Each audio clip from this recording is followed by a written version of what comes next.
arratsaldeon. Bueno, leku gai ordena danok, dauz 17 puntu. Ertatik 9 die kontu emotie, eta gero hortik aparte dau mozino bat. Bueno, mozinoa arkeztu deben taldiek eskatu debe perbaitzeko. Eta, bueno, momokizak ez posminitxu, azaltzeko. Eta, bueno, hasiera mongotaku. Arratsaldeon. Ebazpen zatian, lehenengoko puntua 2024ko martxoaren 27ko saioaren akta onestea. Okerrik ez badau, onartutzat emoten dugu. Bai?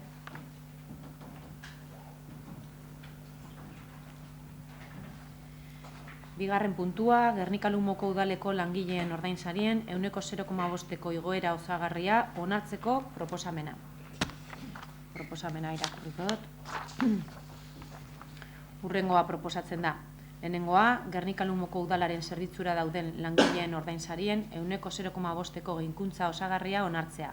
2023ko estatuko aurrekontu orokorrei buruzko abenduaren 23ko 31/2022 legearen 19.2b artikuluan aurreikusitakoaren arabera. Onartutako igoera 2022ko abenduaren 31an indarrian zeuden ordainsariei aplikatuko zaie. 2023ko urtarrien batetik aurreko ondorioekin. Bigarrena, dagokion gastua onartzea. Hirugarrena, ebazpen honen berri ematea langileen ordezkariei, bai eta giza baliabideen sailari eta ekonomia arloari ere ekain ekonomian ordaintzeko behar diren jarduerak egin ditzaten.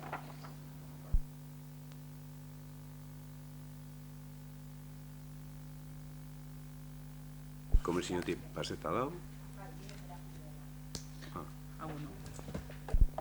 Ez dakizuen artien komente duzue, baina bosera maien zerien komente dugu, azikera baten puntuen ipintzen deu udaletxeko langileen ganien dela, baina azaroan egin zan moduen da udaletxe eta organismo autonomoak, eta lauretan edo bota deu kontuartzaileek txostena. Orduen, organismo autonomoa hemen sartzen die azaroan egin zan moduen. Jakin nahi zuen arrekuntza bat izan da, baina jasota da baldaketi eta bosera maien zerien komente dugu. Bozkatzera pasatzen gara aldeko botoak. Aho batez onartzen da.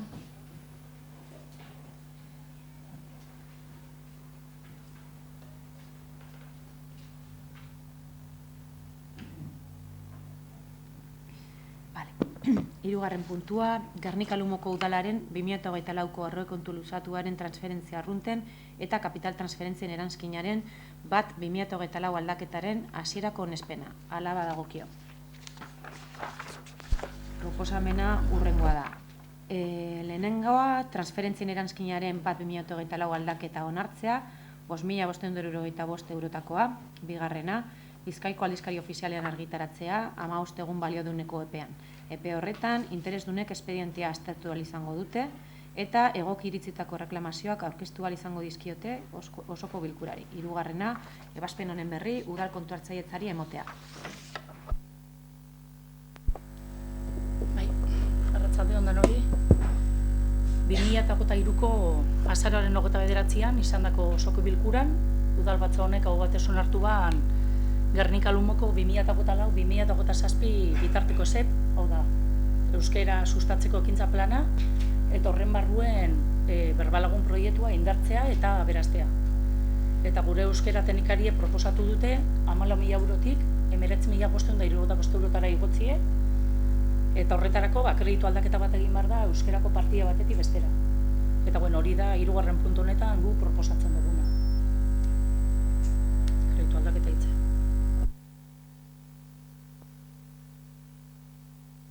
Besterik ez badau, bozkatzera pasatzen gara aldeko botoak, ezezko botoak eta abstentzioak. Aurrera ateratzen da.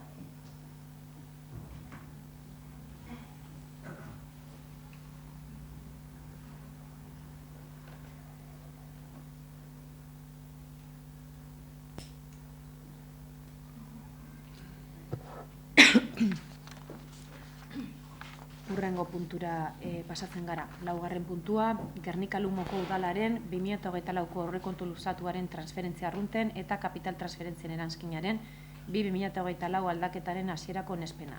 Hala badagokio. Ebazpena hurrengoa da. Lehenengoa, transferentzien eranskinaren 2024 aldaketa onartzea, 25.000 eurotakoa. Bigarrena, Bizkaiko aldizkari ofizialean argitaratzea, 15 egun balioduneko epean. Epe horretan, interesdunek espedientea aztertu izango dute eta egokiritzetako erreklamazioak aurkeztu izango izkiote osoko bilkurari. Hirugarrena, ebazpen honen berri udal kontuhartzailetzari emotea.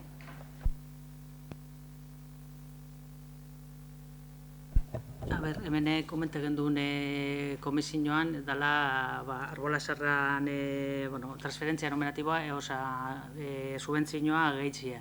Aktibidadik egon dieselako eta urtero itzen den Baskarire bideratzeko. Besterik ez badago, bozkatzera pasatzen gara. Aldeko botoak, esesko botoak eta abstentzioak, aurrekoa moduen onartuta geratzen da.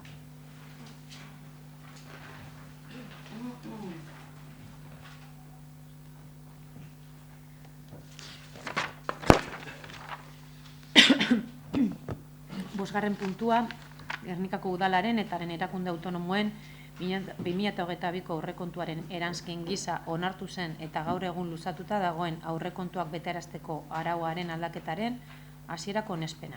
Hala badagokio. Proposamena hurrengoa da. Lehenengoa, aurrekontuak betearazteko arauaren 59. eta 58. artikuluen aldaketa onartzea. Arau hori 2022ko aurrekontuaren eranskin gisa onartu zen eta gaur egun luzatuta dago. Bigarrena, Bizkaiko aldizkari ofizialean argitaratzea, 15 egun balioduneko epean. Epe horretan, interesdunek espedientea aztertu izango dute eta egokiritzetako erreklamazioak aurkeztu izango izkiote osoko bilkurari. Hirugarrena, erreklamazioak aurkezten ez badira, erabaki hau behin betikotzat jotzea. Laugarrena, kontuhartzailetzari adostutako akordioa jakinaraztea.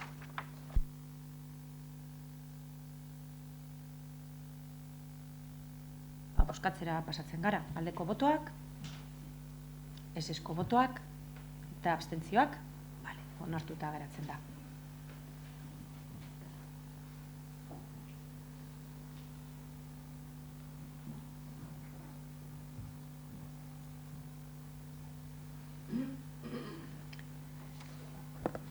Seigarren puntua, 2017ko azaroaren 30ean osoko bilkurak Bidesain SL enpresari esleitutako bide publikoen espaloiak mantentzeko eta konpontzeko kontratuaren espedientean kontuhartzaileak egindako omisioa baliozkotzea.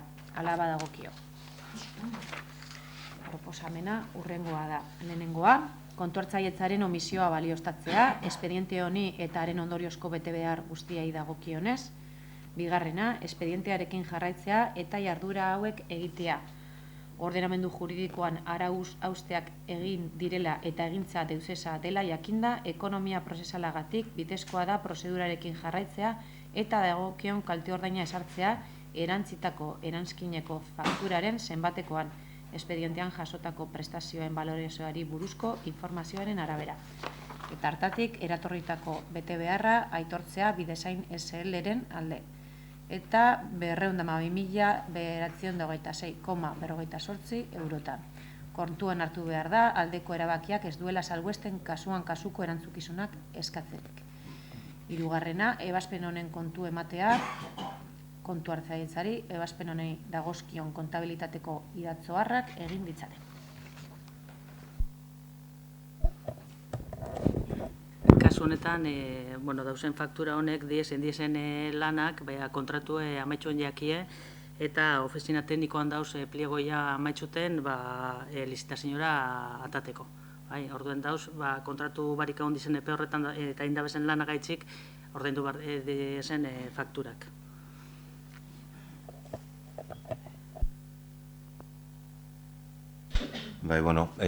Arratzaldeon.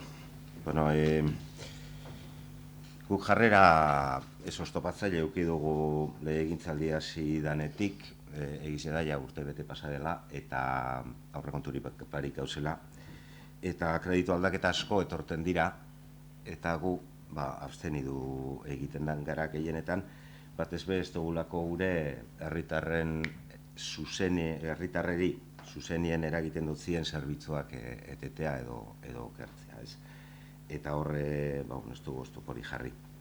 Baina, oingo puntu honegaz, bai, badekogu zer esana.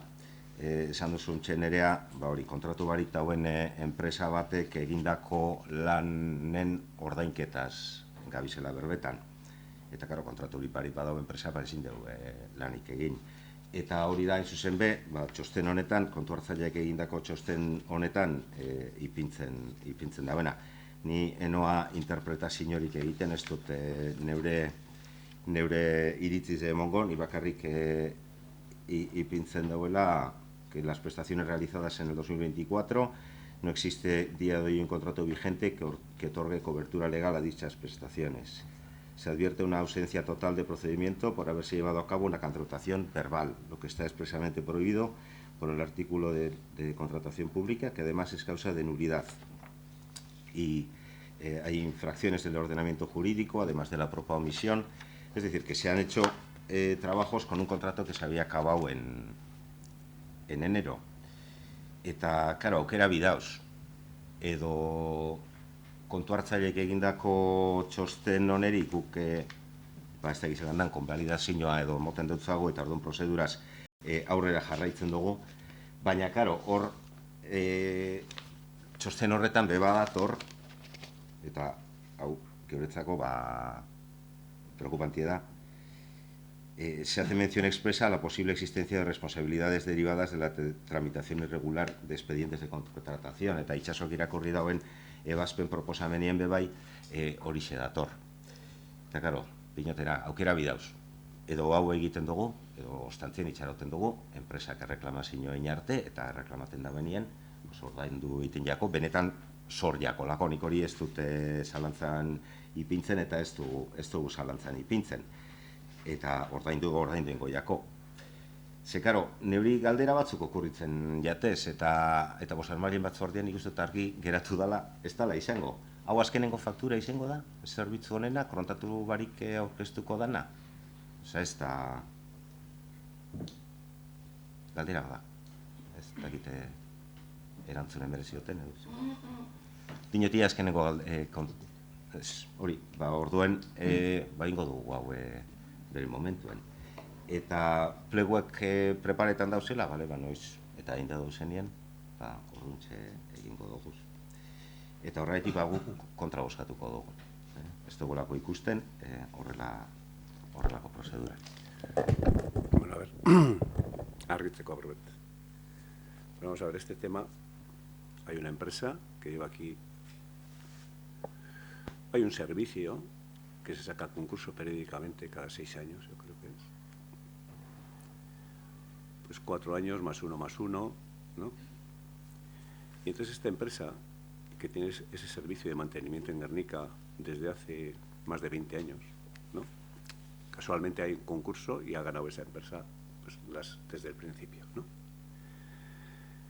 Entonces, cuando empezó esta legislatura, en verano, el mes de julio, trasladamos a la oficina técnica y también a contratación que a esta empresa se le acababa el contrato el mes de enero. Bueno, como sabéis, la parte política no hace los pliegos ni las bases, eso tiene que ser así, ¿eh? La parte política no tiene que intervenir, así considero yo, absolutamente en nada.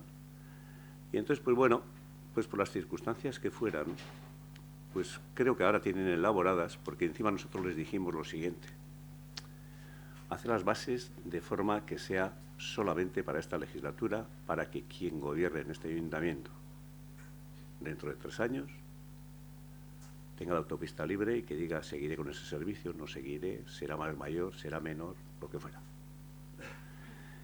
Y nos hemos encontrado pues que ha pasado el tiempo y por las circunstancias que fuera, yo no quiero reprochar absolutamente nada a nadie, porque no sería bonito, ¿eh? Pues que deben estar hechos los pliegos, deben estar hechas las bases, pero no se ha sacado a contratación.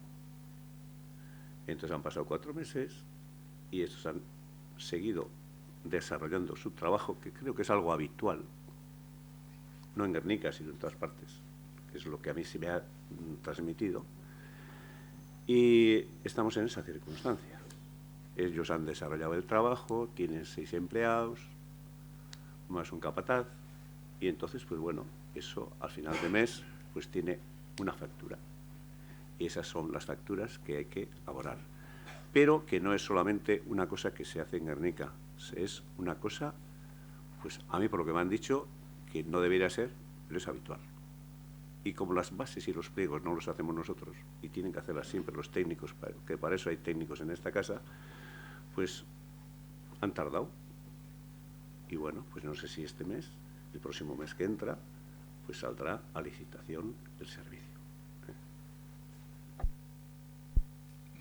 Nepe esateko. Gup ez dugu zalantzan jartzen lanakin dienik. Bakiguz, herri zen ikusten duz lanien gizon horrek, parkatu zedanak izaten die gizona normalien, eta ez dugu zalantzan jartzen. Baina, udaletxe honetan fakturan kontue, ja últimamente, el día la marmota emoten dugu. Eta ikusi gauzo pelikulia, baina el día la marmota da pertsona bat, egunero, egun bardinen ez datzen dana. Eta azken osoko bilkuratan, upe gai horrek ja repetitibo bihurtzen dire. Ez da osoko bilkura bat nun ez dugu berbaitzen aurrekonturi buruz, seguru gero aurrekonturi buruz ingo dugule berba.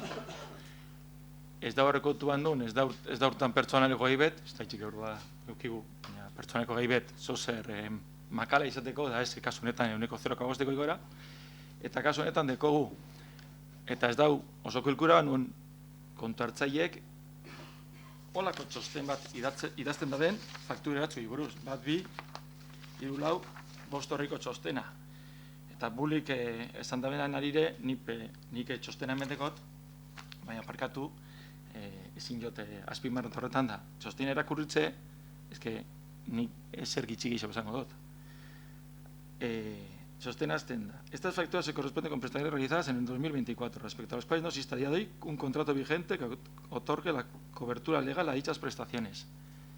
Hau, norbait urtarrien kontatuko zan, el contrato rescindió el 17 de enero y se le siguió dándole trabajo. Llegó la factura en febrero y se le siguió dándole trabajo. Llegó la factura en marzo y se le siguió dándole trabajo. Llegó la factura en abril y se le siguió dándole trabajo. Y seguimos. También es anda que se espera que los pliegos hagan el mes que viene. No es la información que tenemos. Hemos preguntado, ¿qué están a punto? Si todavía están hechos los pliegos, a nosotros nos han dicho que no. Igual nos han mentido. Entonces, el carácter repetitivo y recurrente de dichos servicios se pone de manifiesto la necesidad de regularizar las prestaciones mediante tramitación de licitación contractual. Hay un gasto de 212.000 euros que no es de un mes, o sea, que se ha estado esperando para traer hoy, porque estoy seguro que la interventora propondría en febrero traer la primera factura. Pues en marzo propondría las 2 primeras.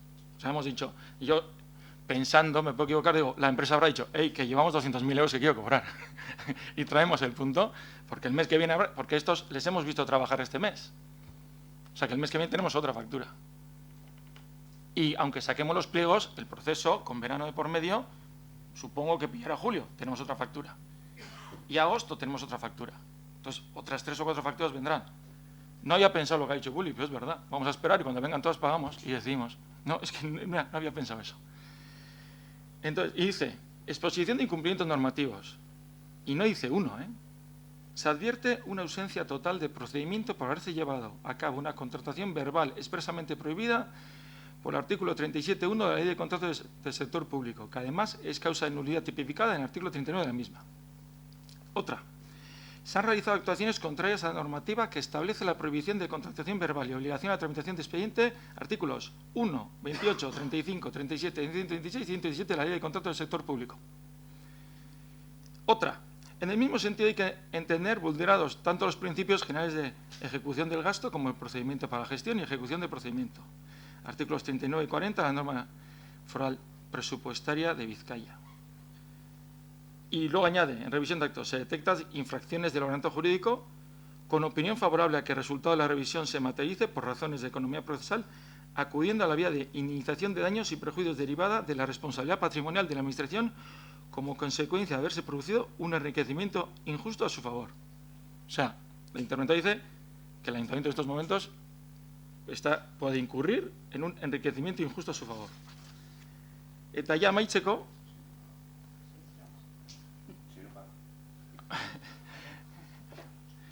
si no paga, ya habrá que pagar. Pero es que el primer mes, ¿quién le llamó para que siga trabajando?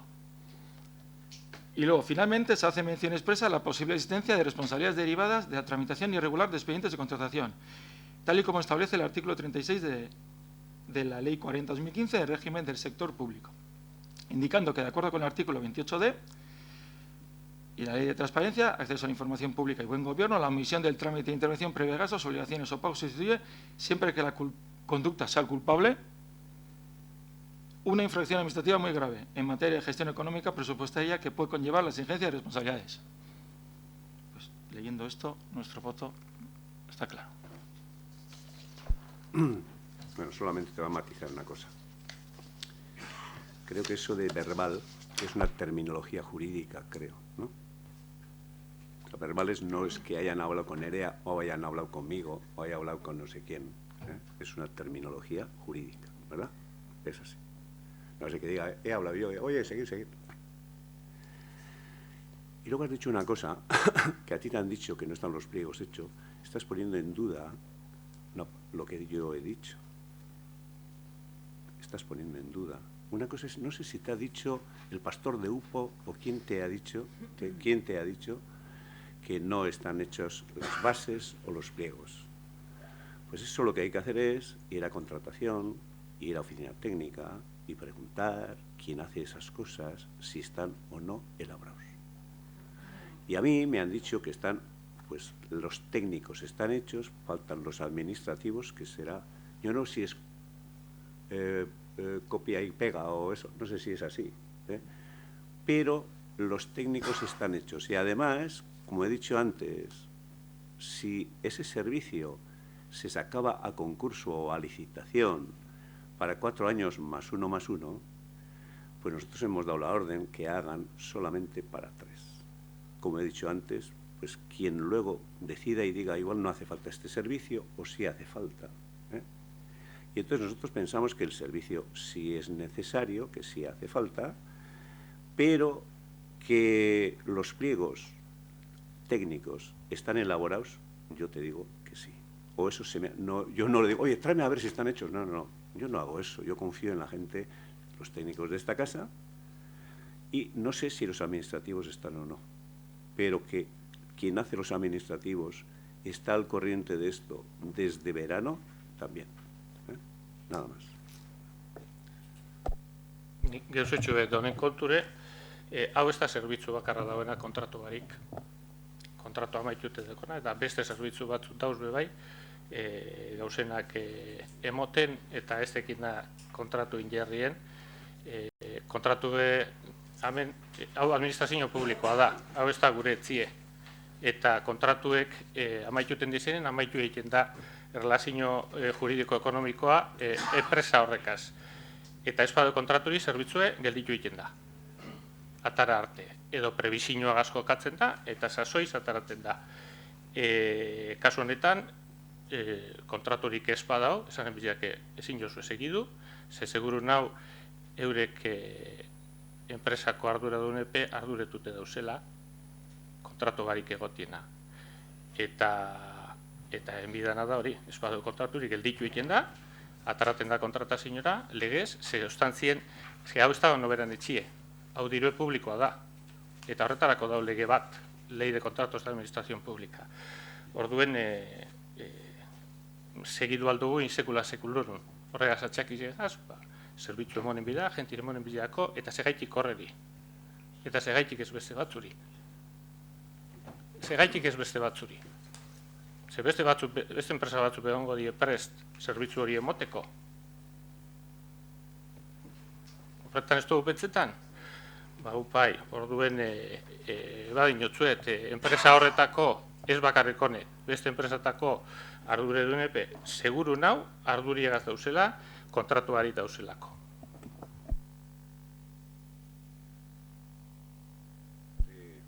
gaztetxe harriako osoko bilkuran, martxien izemazan, Jon Daboin ingurumena eta zerbitzuetan Jon Dabo arduradun. Eta zerrenda baten goan bera berba, hor aipatu dalez, zelan dauzela beste kontratu batzuk egin barik, klaro, ez, sesto bete izi, ez da. Eta zuk argi itxizen duen, da nor izen zen arduradun ebe bai. Eta, bueno, ailegezak ez kontrata senyora, eta ez dizen kapaz hori lana atarateko, ez da? Gure bazu, errepikatu, ze esan zen duen. Bai, hau Harinauko legealditik datorren kontratuek diez geratu zienak amaitxute, eta lehen esan gendune, badau el plan de cambio climático, jardinería, flores eta servicio de prevención ajeno. Planin badekogu, guk azkenien prioridade batzuk ipindoguz, eta eitzen goaz. Danak batera ezin dugu urten, teknikoa lanien dau, eta martxan gabiz. Orduen, zerbitzizuek, etetie, iztie Gernikeko jentie zerbitzu barik, ez da aukera hoberena. Jon, argitzeko hobeto. Horre hon zien, kambio klimatiko esan duzu, ez da. Ingurumeneko kontratuek amaitxute, eta arduradunek atarabarik. Berdintasuna arloko geusek, bardin.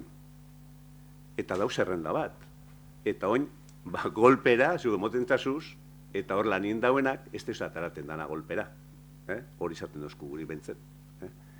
Osea, que arduradune izen zana, pasedan ekainera arte, horre danak, izego zen bertan bera, eta enbarik, temas medioambientales los dejó todos sin hacer. Y era su responsabilidad. Y era de vuestro partido político. Así de claro. Y además, el tema de Berdintasuna, el tema de psicología y todo esto, lo mismo. Y este tema, este otro, sí es actual, el que estábamos hablando, porque este ha acabado en enero de este año.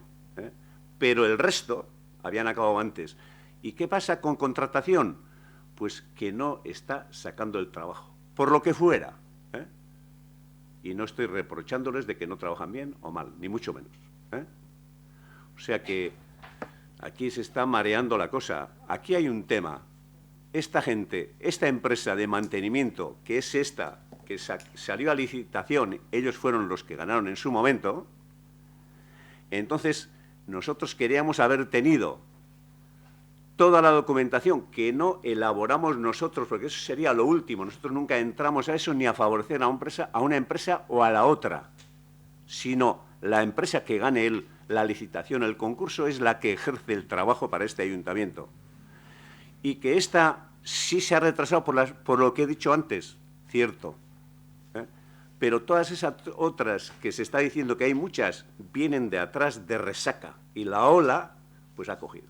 Eso es lo que ha pasado.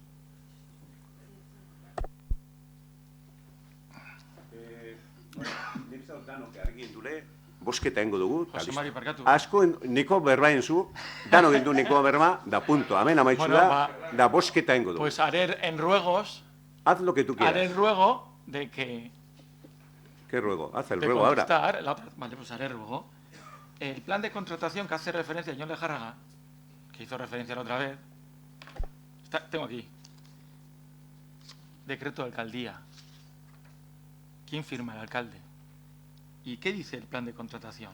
La Ley de Contratos del Sector Público de 2017 dice: las entidades del sector público promuevan la actividad de contratación pública desarrollada en un ejercicio presupuestario o en periodos plurianuales a conocer su plan de contratación anticipadamente mediante un anuncio. La ley entró en 2017, y este año el Ayuntamiento de Guernica es el primer año que hace plan de contratación. Y casualidad, es responsabilidad del alcalde su aprobación. Pero que en Guernica los de contratación lleven años hasta arriba de trabajo es responsable de una concejala de un área. Que, como yo dije la otra vez, si alguien no funciona, se le quita del área. Pero que los de contratación tienen muchísimo trabajo es una cosa de este ayuntamiento.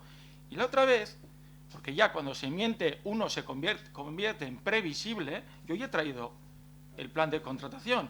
Y cuando se dijo, ¿cómo se le puede culpar a la responsable de medio ambiente que ella es responsable de que los de contratación tengan un montón? Y aquel día yo contesté, en el plan de contratación, cuando hagáis, habrá un contrato que será de euskera, que los pliegos técnicos llevan 2 años encima de la mesa. Vas al plan de contratación y pone, Itzargune onartzea espero da, no, se espera sacar licitación en abril 2024. ¿Y eso quedó bien? Pero es que los pliegos del área de euskera llevaban allí casi 24 meses y se han licitado más tarde. ¿Qué quiere decir? Que contratación tenía todos los proyectos, que era un embudo, y que fuera un embudo y que lleva años siendo de un embudo. Contratación de este ayuntamiento es responsable de una concejala que lleva medio ambiente. ¡Ostras! Y hablando de por eso pido la palabra, de este punto, José Mari, el plan de contratación has firmado tú el 3 de abril de este año. El decreto está firmado el 3 de abril de este año. Y el plan dice que, mira, que cuando firmaste ya se cumplía, ¿eh? Decía que la licitación del BAI iba a salir en febrero. O sea, firmaste en abril un plan de contratación que ya, la licitación del BAI, que dices que saldrá próximamente, a nosotros ya te he dicho que nos han dicho que los pliegos no están hechos todavía. Pues los mismos que has mencionado tú, ¿eh? Los mismos que has mencionado tú. Yo nombres de técnicos no voy a dar, los mismos que has mencionado tú. Pues firmaste el 3 de abril un plan de contratación que si firmaste sea responsabilidad tuya, ¿no? Y si este año has hecho, el año pasado, ¿por qué no se hizo? ¿Por la concejala o porque tú no hiciste? Y hace 2 años, ¿por qué no se hizo? ¿Por la concejala o porque tú no hiciste? Desde 2018 los ayuntamientos tienen que tener plan de contratación. Guernica lo hace el primer año y la culpa de que haya contratos sin hacer es de la concejala anterior. Solamente eso. A ver, vamos a ver. Solo te voy a decir 2 cosas. Aquí la parte política no es la que hace ningún pliego, y vuelvo a repetir, ninguna base, ni nada. Aquí hay técnicos que hacen ese tipo de cosas. Y solo te voy a decir una cosa. Has dicho, bueno, John es de medio ambiente solo y de servicios. Y esa señora que tú dices también era de servicios. Estamos hablando de servicios, Espera un poquito. Y eso de que se dicen mentiras, mira, ¿sabe lo que pasa? Señor Mauna, ¿sabe lo que pasa? Que el que es mentiroso cree que los demás también son. Los demás también son, sí, y no tienen por qué serlo, ¿vale? Porque yo no he llamado aquí nunca mentiroso a nadie. Y tú sí has llamado. Ahora se dicen mentiras. Pues eso te la aplicas para ti personalmente, ¿vale? Honengan y berbaetxeko bada ez. Honengan y berbaetxeko bada ez. Nik beto niko egin dule, niko naste egin dule. Niko naste egin du. Honengan egin bada bosketa egingo dugu. Konponduteko, Jose Mari, soluzio bat emongo zut. Ez duzu emongo soluzioen niri hemen bat bera bez. Bai emongo zut. Ez. Esan, bueno. Bozkatzera pasatzen gara, aldeko botoak, kontrako botoak, bale, ez da onartzen.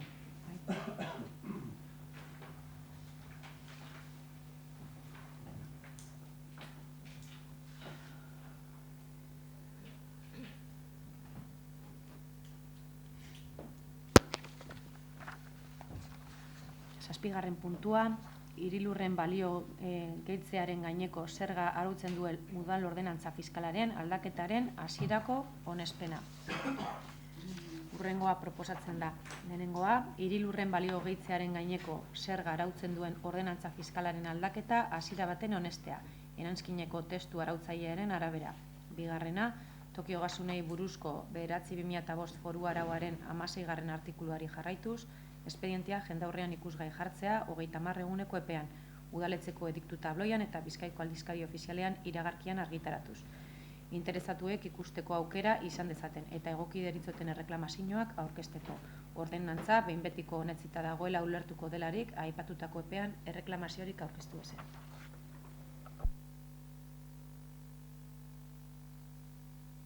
Besterik ez badago, bozkatzen dugu aldeko botoak. Bale, hau batez onartzen da.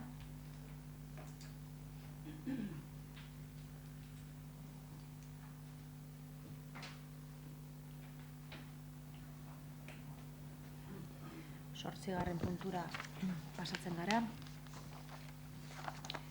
Gernika-Lumoko udalaren 2024ko aurrekontuko 5/2024 kreditu aldaketaren hasierako onespena. Hala badagokio eta kontuhartzailetzak osatutako finantza irakortasunaren helburua betetzeari buruzko txostenaren berri emotea osoko bilkurari. Hurrengoa proposatzen da. Lehenengoa, 5/2024 kreditu aldaketa onartzea, diruzaintzako gastu orokorretarako gerakinarekin finantzatutako kreditu gehigarria erabiliz. Bigarrena, Bizkaiko aldizkari ofizialen argitaratzea, 15 egun balioduneko epe horretan, interesdunek espedientea aztertu ahal izango dute eta egokiritzitako erreklamazioak aurkeztu ahal izango dizkiote osoko bilkurari. Hirugarrena, ebazpen honen berri udal kontuhartzaileentzari emotea.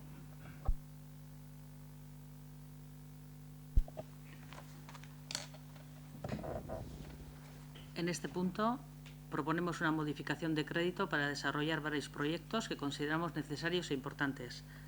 1. La rampa mecánica desde Artecale al ambulatorio. 2. La ampliación y cubrición del parque infantil de Aita Luis Villasante. 3. La nueva biblioteca con escuelas de la zona sur del Pasealecu. 4. Sacar a concurso el servicio de autobús urbano, que es un buen servicio con más de 80.000 usuarios al año. Sacar a concurso el servicio del BAI, Brigada de Actuación Inmediata. Aumentar el crédito destinado a fiestas y, por último, aumentar la subvención de Árbol Sarra, Asociación de los Jubilados, para poder celebrar la comida anual y otros gastos.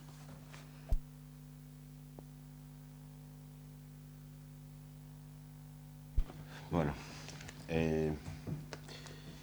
lehen esan dutena esangot, urtebete pasada eta ondino horrekonturik barik hauz, eta ez da aurrekonturik barik hauzela, ez da aurkeztu aurrekontu proiektu bat, hemen gauzen talde desberdinek gure ekarpenak inal izeteko eta gure emendakinak aurkeztu ahal izeteko. Eta oin proposatzen dana da, bozketa baten, 3.173.000 euroko partida bat gobernuaren esku iztie inungo negoziaziorik gabe eta inungo kontrasteriparik gobernuak gure daben aiteko ontsen momentuen. Ku urtebete da bat hau esaten. Eskue luzatute dekogu, jesartzeko nahi danegaz, gugaz jesarriko danegaz, honek hauze guztizetaz berbaiteko. Guk aurrekontu proposamen alternatibo bat egin gendun eta adibide bat ipintzearen, guk ikusten gendun liburutegiaren proiektue beste hausnarketa bat bihar dauela benetan proiektua sedimentzioa egokiko dauzen, benetan bakarrik hegoaldeko partia okupatuko dauen, eta benetan ze zerbitzu emango dauzen erabakitzeko. Badabor proiektu bat ikasgelak egiteko proposatzen genduna, liburutegizeri espazioa gehiago emoteko, baina hori ez da kontue. Hemen aldugu berbain, ia zelako izan bidan errampie eta kontue da, horrelako inbertzioak egiteko, horrelako kreditu aldaketa bat egiteko, negoziazio bat behar dela, jesarri behar garela eta donon artien erabaki.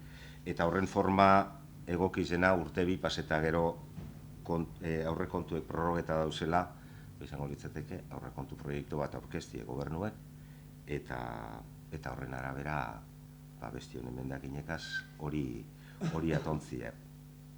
Kirol patronatoko aurrekontua onartu dugu, eta onartuta dauen aurrekontu hori ez da implementetan eragiten dauelako, aldaketa batzuk eragiten dauzelako aurrekontu orokorretan.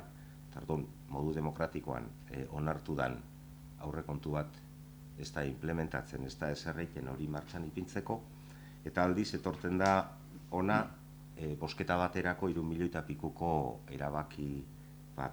Eta gero, hor denetarik dau, ez dauz bakarrik inbertzioak dauz beste partida batzuk. Nik uste horrek eskatzen dauena aurrekontu proiektu serio bat, eta kontra boskatuko dugu.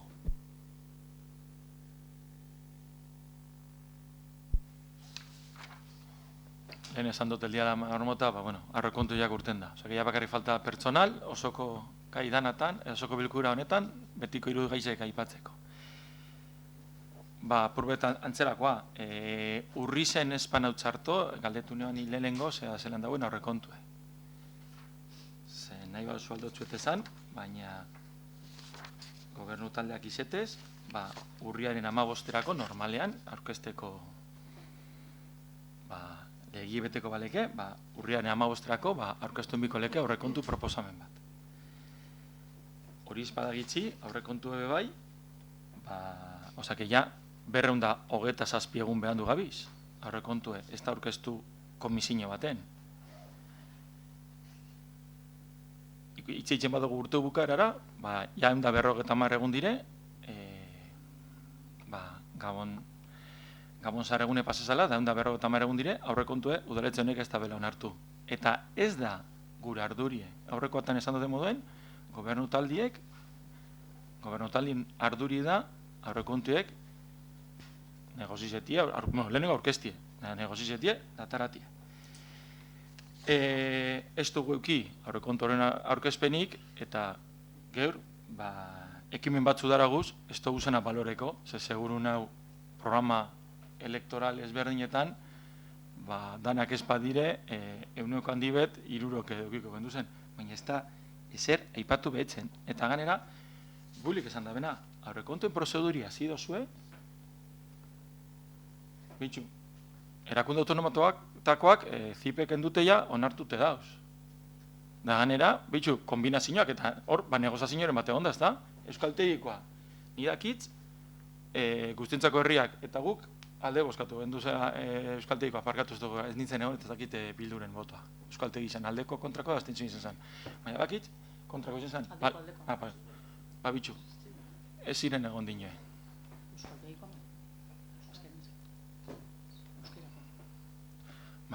Bitxu, Euskaltegi zen, ni badakitz, EAJak eta guztientzako herriak ja onartu dabe Euskaltegiko horrekontue. Ondo. Kirol patronatuan, aurkeztu zen zirriborro bat, eta bai Bilduk eta bai EAJak ekarpe batzekin behazan, eta horrek onartu ziren. Eta kulturetzin pasezan arraruena, ekibendun duen komisio bat, esan gendun, ipin gendun data, aurrekontuen komisioa egiteko, eta kasualidadez, guk esan gendun, guk bai Bilduko ordezkari titularrak, eta nik, kasuanetan kulturetzeko ordezkari titularrak, esan gendun, ezin gendun data baten, kasualidadez, segun horretan da ordu horretan, batzorda jarri zan, eta aurrekontuek onartu ziren. Ondorioz, hori, lehenengo gauzie da, hori implementeu aurrekontu proposamenien, eta komisio bat erakarri. Eta hemen, oie, orain dela osoko bilkura bi, esan zan, ganea, erregu ineban, mesedez, batzorde bat, ogasun batzorde bat deitzu dadile, nun, kontu hartzaile bat egon dadile, gure galderak erantzuteko gaitasun teknikoa dekona, ze, Xabierrek esan eban moden, ingresoatan, zantzuek, eukigendu zen, ez dauzela ondo. Dantzan ez, haino kerrez ginen ibili. Eta, badakitz, alkatik esan bala, ipingo da, batzarra eta denporaz. Ni, alkatien, berbien betetien zain gau. Ondorioz, aurrekontu bet, aurkezten danien, negozieko gu, eta orduntze, bai aurrekontu osoa, eta nahi bagu horrek 3 milioi euroape enbidire, baina lehenengo, ingresuepe ondo ikusi biko doguz, gastuek ondo egiteko, eta guk ingresoatan adirazi dugulez, por aktiba y por pasioz dena, zalantzak, orduntze dagoenien, komisioa teningo dugu, eta ez dugu apropos ikusten, gaur hemen ekartie.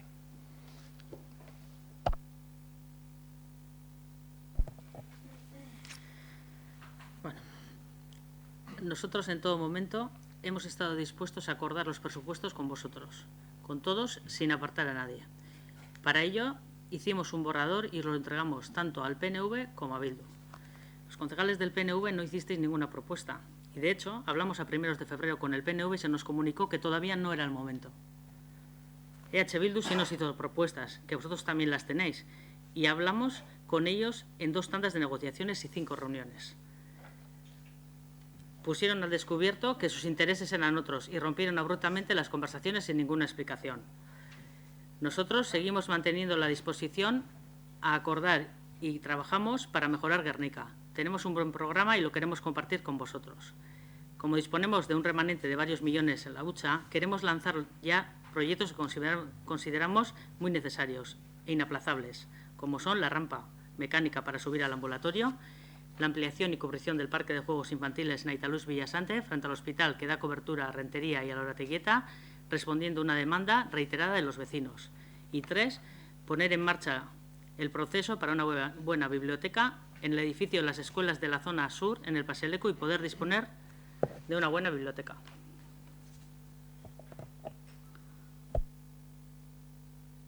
Eske, harrituten hau, benetan, memoria txarra dugu badakit, eta jeusten jate arkatza askotan, baina aurrekontu proiektuaren ostean bilera bakarra egin genduen. Aurrekontu proiektuen aurretik hainbat bilera egin gendu zen, baina aurrekontu proiektu bategaz bilera bakarra egin genduen. Jose Mari etzan etorri. Etorri zan Iñaki, etorri zinen zu, eta joan ginen Goiatz, Leire eta Hirurok. Bilera bat eduki gendun, bilera horretan zerrendatu zendu zen gure proposamenetatik zeintzuk ziren zeuen gustokoak eta zeintzuk ez, eta hor amaitu zen bilera. Azkeneko berbak izan ziren, gaur korrikan parte hartuko dozue, hor amaitu zen bilera, eta geratu ginen zuek berriro deituko zenduela, beste bilera bat zuen ardura dalako. Baina mesedez, aurrekontuak baino lehen, hainbat bilera informal. Aurrekontu proiektuagaz bilera bakarra. 5 pertsona atzeko gela horretan. Ez dut esango, besterik. Enoan izartzen esaten zuk hau, bestiek bestie, informal, formal. Bueno, ni egon itzen, zuen programa, da gure programa, aztertzen egon ginen zeuek eta gu. Programa da, ze proiektu eurrera eran edo ez. Da engen zen 4 bilera, akabukoa izen zen abenduen 5. Da hori ez da aurrekontuen ganien berbaitxie, ze proiektu aurrera eran gero aurrekontuen barren ukitzeko? Niretzako bai. Da horren ostien, bai egon zien, Iñakitzen erea, zuekaz, ja aurrekontuek zuen aportazioak edo zuen enmiendak aztertzen da zuekaz berbetan. Eta onartu zien euneko 30 baino gizia, igual 35 edo olako bat. Da hor, amaitxuza. Bueno, yo al respecto quiero decir que, bueno, sí se entregó un borrador de presupuestos, se entregó,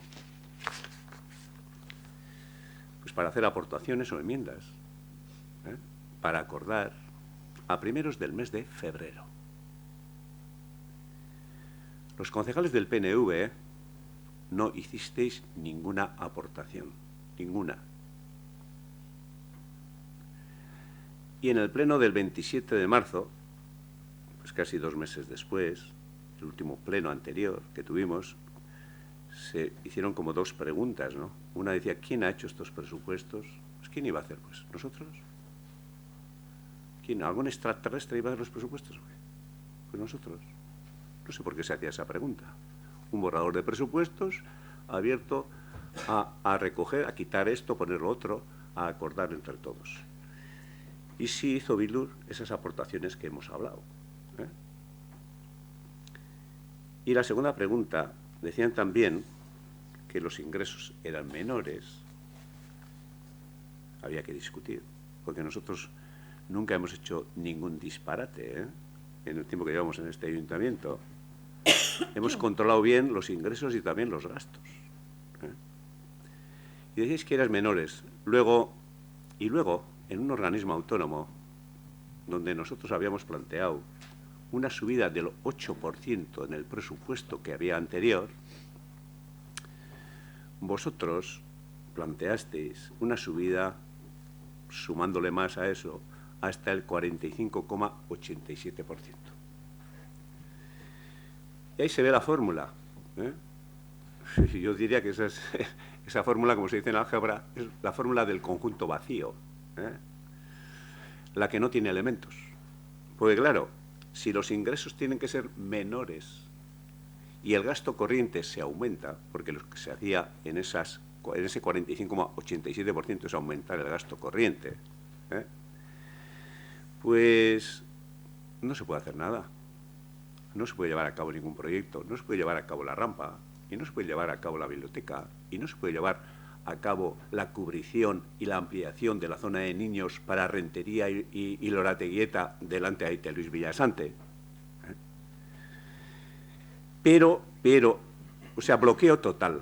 Eso significa ingresas menos, gastas más en gasto corriente.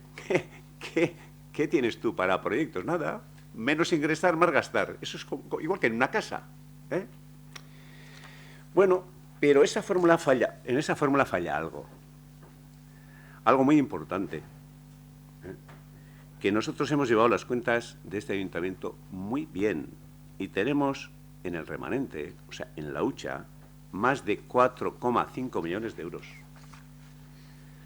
Y con ellos se pueden financiar proyectos para mejorar Gernika-Lumo. Proyectos que hacen un Gernika-Lumo más amable, más accesible y más cultural si cabe. Y hoy en este punto, en el 8, lo que se contempla es uno que ha estado puesto en los programas de todos los grupos, una rampa mecánica desde la media calle al ambulatorio, que será o sería, cuando se haga, de gran ayuda a las personas con movilidad reducida. Hay mucha gente que está deseando de tener eso, o con problemas cardiovasculares y otro tipo de problemas. 2, la ampliación y cubrición de ese parque infantil que he dicho, que también es importante para todo Rentería y Lorateguieta y el entorno. Y decís que vais a decir que no. No a la rampa, no a la cubrición de juegos de niños. La nueva biblioteca, con luz natural, 2,5 veces mayor que la actual, en el Pase Leku, y eso sabéis que me recuerda, que en este salón de plenos, el 30 de abril del 2008, el PNV tenemos un proyecto para hacer en uno de los edificios. Habíamos negociado con Educación que desafectaba los dos edificios, ¿no? Y hubo que retirar el punto porque el PNV votaba en contra. Estaba en la oposición y votaba en contra. Y ANV, ahora los herederos, digamos, entre comillas, son Sortu, en contra también. Y ahora, pues parece que va a pasar lo mismo. Y entonces, nosotros habíamos puesto en marcha, para luego hacer una comisión, a la arquitecta en hacer una lehiaketa, un concurso para la biblioteca. Y luego, pues eso cuesta un dinero, aunque no sea exagerado, cuesta un dinero. Y luego hay que redactar el proyecto y dirigir la obra y sacar a concurso la obra. Entonces, son cosas importantes que todos hemos hablado de ellas, pero bueno, hay que tirar. Si hay dinero, ¿por qué se hace eso? ¿Por qué? ¿Cuál es la excusa? ¿Tecnicismos? ¿De qué tipo? ¿Tecnicismos de qué tipo? La rampa mecánica, el Ayuntamiento de Gernika tiene dinero en contra, para la biblioteca tiene dinero y en contra, para la cubrición de un juego de niños ampliando a 300 metros cuadrados de superficie y cubierto también en contra. Y luego, dentro está también el Videbusa. ¿Sabéis cuándo se puso el Videbusa en marcha? Yo sí, porque inauguramos, hicimos el primer recorrido, tuve esa suerte de hacer con Jesús María Alberdi, que era el concejal de ANV, de Medio Ambiente. Y todavía recientemente él me recordaba de un dinero que vino de Europa. Pues pusimos el 4 de febrero del 2010. Entonces, en estos años, con esa media que ha dicho Nerea antes de más de 80.000 usuarios anuales, pues en 14 años, 2010 más, no 14 completos, pues el Videbusa de Gernika había tenido más de 1.013.000 personas que habían utilizado eso. Y me acuerdo que fuimos eso, Jesús María Alberdillo, hicimos el recorrido en todo Guernica y vino con nosotros un señor que aparecía ahí en las películas sobre el bombardeo de Guernica, me acuerdo, Pedro Baliño, un hombre con la boina. Bueno. Y luego también está ahí el tema de la comida del jubilado. Comida del jubilado, no partidista, sino pública para todos, sin meter siglas políticas, se empezó a hacer el año 2007, septiembre del 2007. Y se ha hecho siempre, excepto cuando no se pudo, que era con la pandemia. Y también vais a decir que no. Bueno, pues la verdad es que a mí me sorprende, porque una cosa es que se puede tirar con esto para adelante y volver a hablar de los presupuestos. Sí, se puede hablar de los presupuestos. En este ayuntamiento se han aprobado presupuestos el mes de julio, a últimos de julio. No una vez, sino más de una vez. Y nosotros decimos, estamos abiertos a hablar de esos presupuestos, a acordar y escuchar a los dos grupos, tanto a EH Bildu como al PNV. Nunca nos hemos opuesto a eso. Pero, como no se ha podido, por esa fórmula que he dicho de menos ingreso, más gasto, conjunto vacío, pues de momento hemos dicho, vamos a plantear esto, y bueno, pues si decís que no, pues será que no, porque tenéis más, vuestra suma de votos es mayor que la nuestra. Pero creemos que es de sentido común y coherente y sensato, y eso es pensar por el pueblo, que es lo que hacemos nosotros, y no en partidos políticos. Así de claro. El chiste es un segundo debate. A ver, ese conjunto vacío y esas historias, presentáis un borrador de presupuestos de 24 millones de euros, con ingresos por 24 millones de euros. La ejecución del año anterior dan unos ingresos de 20 millones de euros. O sea, hay una diferencia de 4 millones de euros más, un 20% más. Ya solo por eso chirría. Ya solo por eso tienes que decir, oye, va igual, está hondo. Pero claro, tú presentas una previsión de ingresos en impuestos de 600.000 euros más que la recaudación real del año pasado. Cuando has congelado los impuestos, ¿cómo se explica eso? ¿Cómo se explica eso? Claro, porque vender congelaciones de impuestos en las elecciones es muy bonito.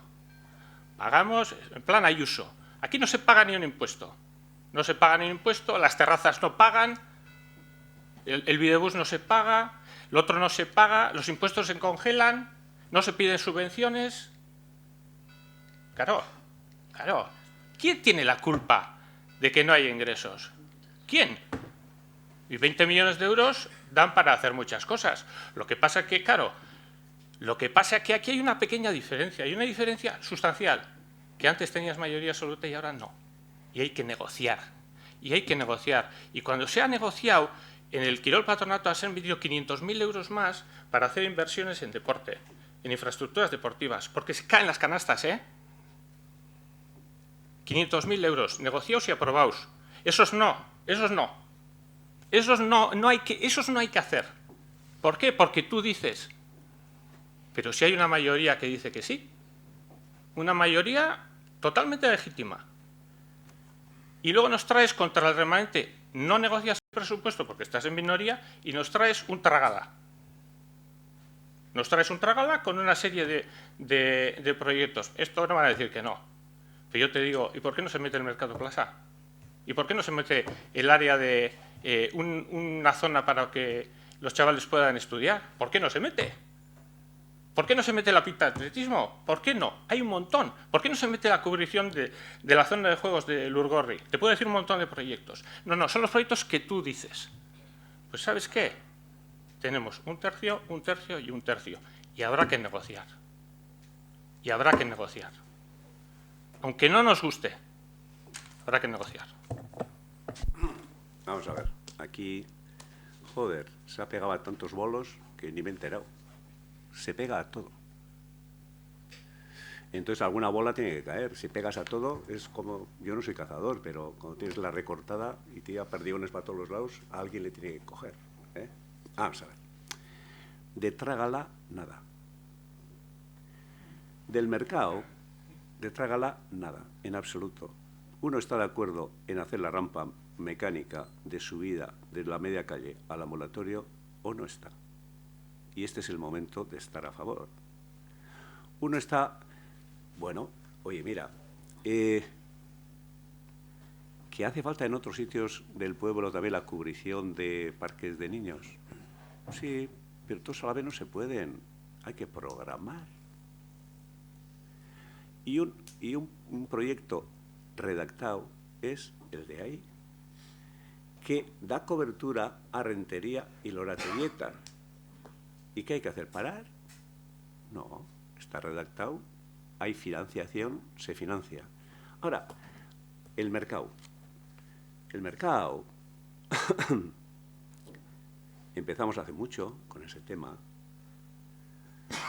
y, bueno, vimos las sugerencias del Patronato Urdaibai y de la Consejería y un proyecto que inicialmente iba a ser de 1,5 millones de euros, pues actualizando precios, que ha habido mucho cambio de precio actualmente, pues se lleva a más de 5 millones. Entonces estamos esperando a las instituciones que en su momento dijeron que iban a ayudar. Y entonces nosotros planteamos lo que puede financiar el propio ayuntamiento con sus propios recursos. Pero claro, tú has dicho, hay un Videbusa que no se cobra, plantea que hay que cobrar y votamos. Plantea que hay que cobrar el Videbusa, que ha tenido más de 1.013.000 personas estos años. Plantea.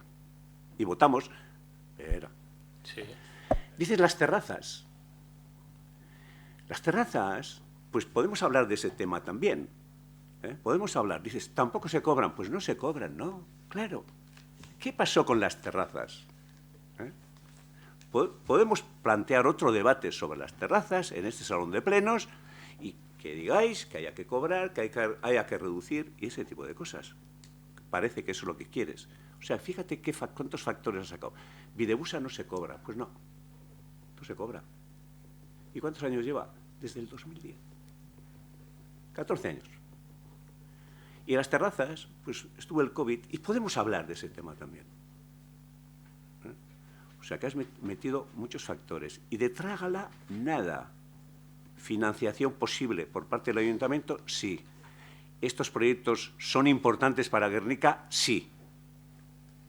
Y votar en contra de la rampa mecánica me parece un disparate. Pero bueno, yo respeto lo que vosotros digáis. Por supuesto. Porque estamos para eso. Y de trágala, nada.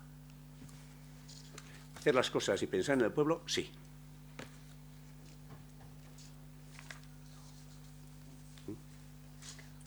Bakarrik argitzeko. Bakarrik argitzeko gure botoa. Bai, José Mari. Nosotros en ni un momento hemos dicho que hay que reducir las terrazas. Te has dado a entender, pues habrá que desmentir eso. Las terrazas... Parece que estáis en esa posición. Yo he dicho, no cobráis las terrazas, que se abra el debate y que se vote aquí. Sí, pero también has sugerido... Y no cobréis el Videbusa, y es cierto, en 14 años, y es un buen servicio de los ciudadanos que pagan sus impuestos, y nosotros les compensamos con eso, y también, si queréis, se vota. Yo eso es lo que he dicho, nada más. O sea, que no tergiverses las cosas. No, yo creo que... Bakarrik, José Mari, en este punto no hemos entrado al debate de los proyectos. Que si ya he dicho en mi punto que seguramente estamos de acuerdo. Pero hay unos organismos en Hacienda, dije en el pleno anterior, Iñaki siempre ha hecho 3 comisiones y ha llevado el presupuesto. Tú mismo, en el pleno del 27 de marzo, y parafrasando a ti, y está grabado, publicado y se puede consultar, en un momento en el que yo te pido la palabra, y te puedo decir hasta el momento, 1 hora, 43 minutos y 48 segundos de la grabación de Ismendi, te pido que se haga una comisión de Hacienda en la que tratemos el tema de presupuestos con presencia de la interventora o la que estimes oportuno, que sea capaz de responder las preguntas nuestras de los ingresos y de gastos, porque como ha dicho Xavier, hay unos ingresos un poco raros. Raros, ¿eh? No creo. Vale. Luego, si quieres, tengo preparado y te digo alguno. No. Y en ese momento, que digo que se han hecho siempre con 3 comisiones como Iñaki, transmito ese ruego Y para que si quieres consultar, en el minuto de grabación, 1 hora 45 minutos y 3 segundos dices, bueno, beipingo da batzarra eta denbora sabileko datzue. Pues estamos esperando eso. Que no es la rampa sí, la rampa no, protección. No, que estamos esperando la comisión. Y si en 2 meses no se hace la comisión es porque el equipo de gobierno no ha querido. Entonces, no hay más debate. No, si no es la rampa sí, la rampa no. Y sobre los ingresos, ya que... No, José Mario, una vez me puedes decir mentiroso, la segunda no te dejo. Me estás diciendo que con los impuestos congelados alguien ha puesto, y de ahí la pregunta de quién ha hecho el presupuesto, quién ha hecho el presupuesto y quién ha hecho el presupuesto, y con los impuestos congelados habéis puesto 600.000 euros más que el año que más ha ingresado este Ayuntamiento de Guernica en impuestos. Pues llamativo, como poco llamativo. O sea, alguien de vosotros ha puesto 600.000 euros más en ingresos que el año que más ha ingresado en impuestos este ayuntamiento. Otra. Hay una subvención de 421.000 euros del Consorcio de Aguas para hacer una obra, que si quieres me preguntas a quiénes he preguntado, yo he preguntado donde se llevan los dineros, que no tienen ni idea. Pues en comisión habrá que preguntar. Pero para eso se hace una comisión, para no tener que decir aquí en el pleno. Pues si yo este dato lo llevo 3 plenos trayendo. Entonces se hace una comisión y se dice en el momento, sí, aquí está la subvención, porque tiene un número ya, 421.000. Para la biblioteca, una subvención del Gobierno vasco de 162.000, que tampoco los técnicos no saben. Pues por eso preguntamos quién ha hecho el presupuesto. Los técnicos no saben. Otra que ha puesto el equipo del Gobierno. Este año en multas se iban a recaudar 225.000 euros. Y el año pasado, 125.000. ¿Hay alguna razón para que Guernica recaude 100.000 euros más en multas que el año pasado? Y claro, normal que la interventora luego haga el informe, porque normal, en las previsiones de variables que no controlamos, porque creo que a no ser que alguien dé una orden expresa de este año hay que multar más porque me hace falta 225.000 para cuadrar el presupuesto, a no ser que alguien diga eso, la interventora en esos ingresos es cauta.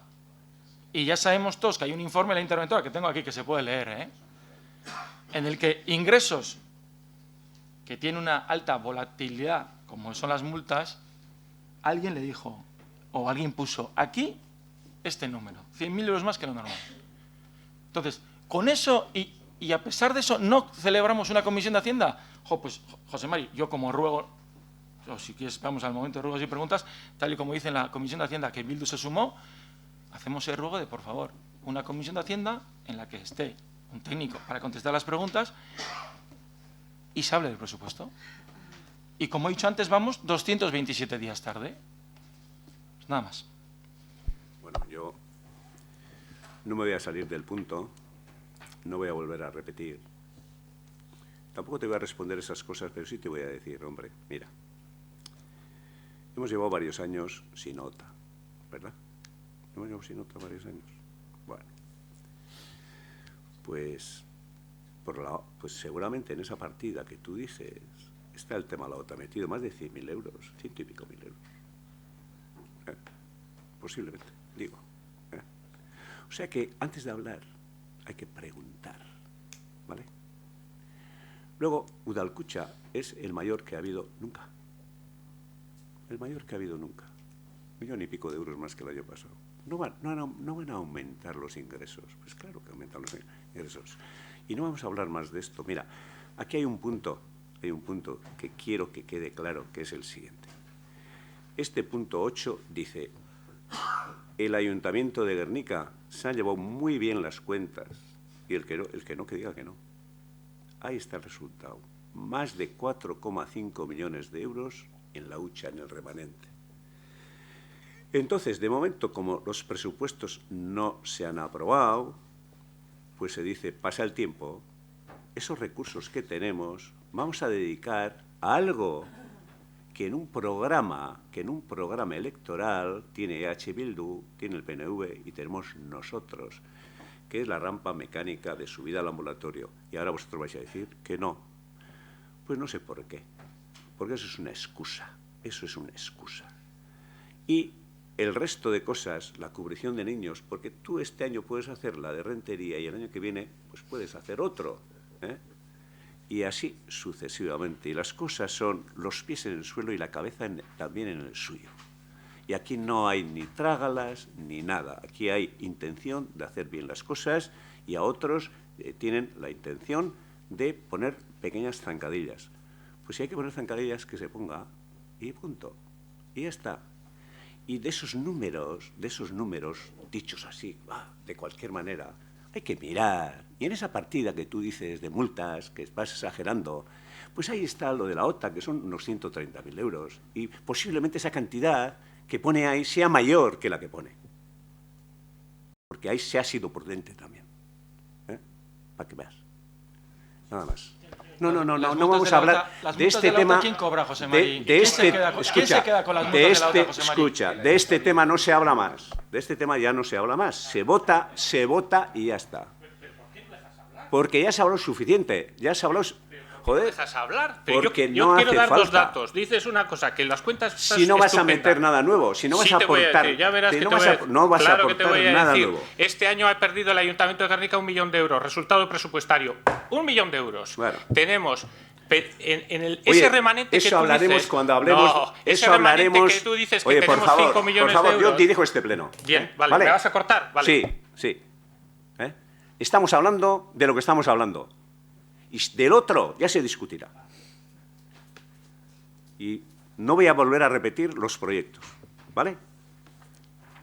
Entonces la propuesta ha sido lo que ha dicho Nerea, esos proyectos. Bozkatzera pasatzen gara aldeko botoak, esesko botoak, eta abstentziorik ez da onartzen. Bai.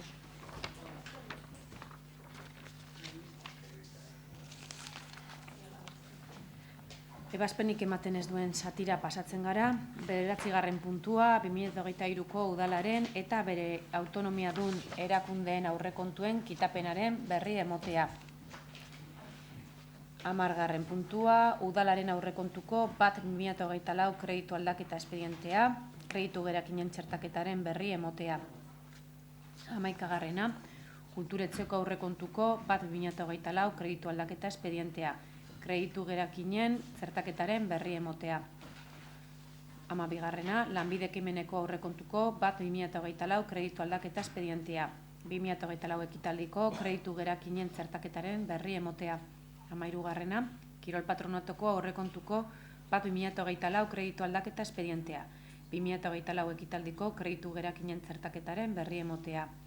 14. udalaren aurrekontu luzatuaren 3/2024 kreditu aldaketa espedientearen berri emotea eta kontu hartzailetzak osatutako finantza iraunkortasunaren helburua betetzeari buruzko txostenaren berri emotea osoko bilkurari.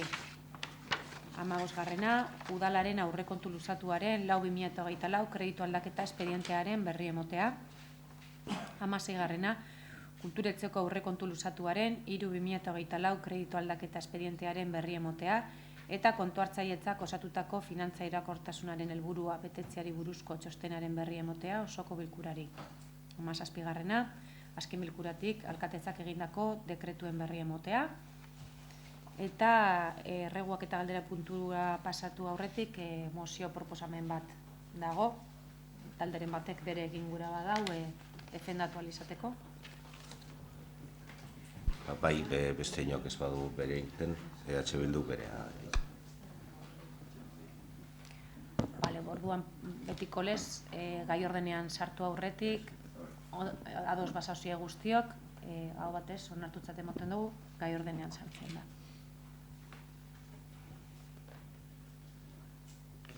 Bale, aurrera. Bueno, por eskatu da, aurkezpena egiteko. Zaino gengo da.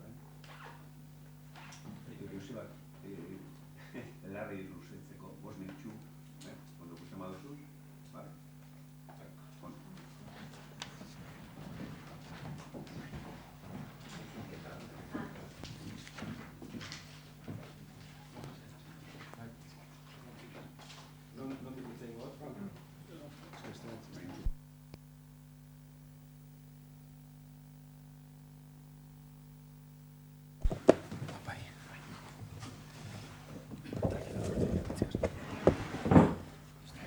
Bueno, Arratsaldeon danori. Eskerrik asko hitza emotagatik. Eider eta biok, Guggenheim Urdaibai Stop plataformatik gatoz, eta 2.0 mozioa aurkeztu dugu. Eta, bueno, pixkate testu inguruan ipiniko hemen kontu, bale? Imaginatzeu irakurri duzuela mozioa. Eta, bueno, testu ingurua zein da, bueno, pues Busturialdeko eskualdea, bai? Dano dakigun modun balio ekologiko, historiko eta kultural itzela deko, eta horren adierazgarria da UNESCOk 84ean pues deklaratu zauela biosfera erreserba, ez? Urdaibaiko biosfera erreserba, ez? Eta UNESCOk esaten dau, bueno, beste gauza batzuen artean, hitz egiten dau jasangarritasun laborategi bat dala, eta gobernantza parte hartzaile bati buruz ere berbaitzen dau, ez?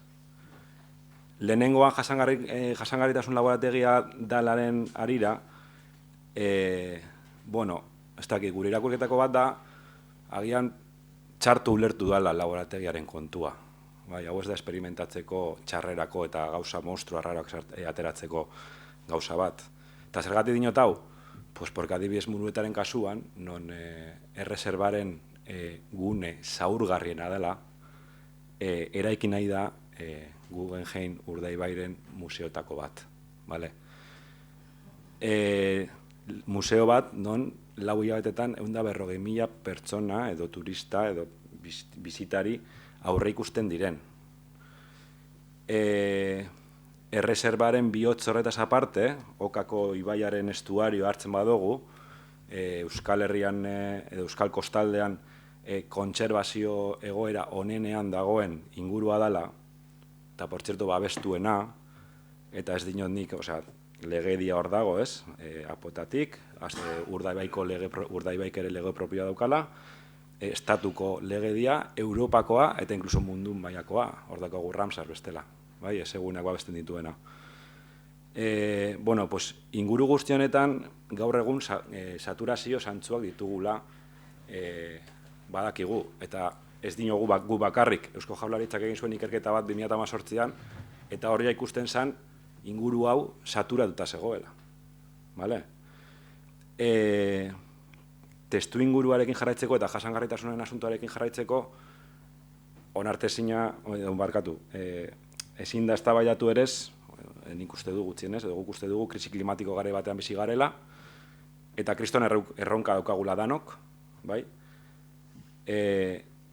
Eta ez dugu ulertzen nola norbaitek defendatu dezaken eraikin bat biosfera erreserba baten bihotzean.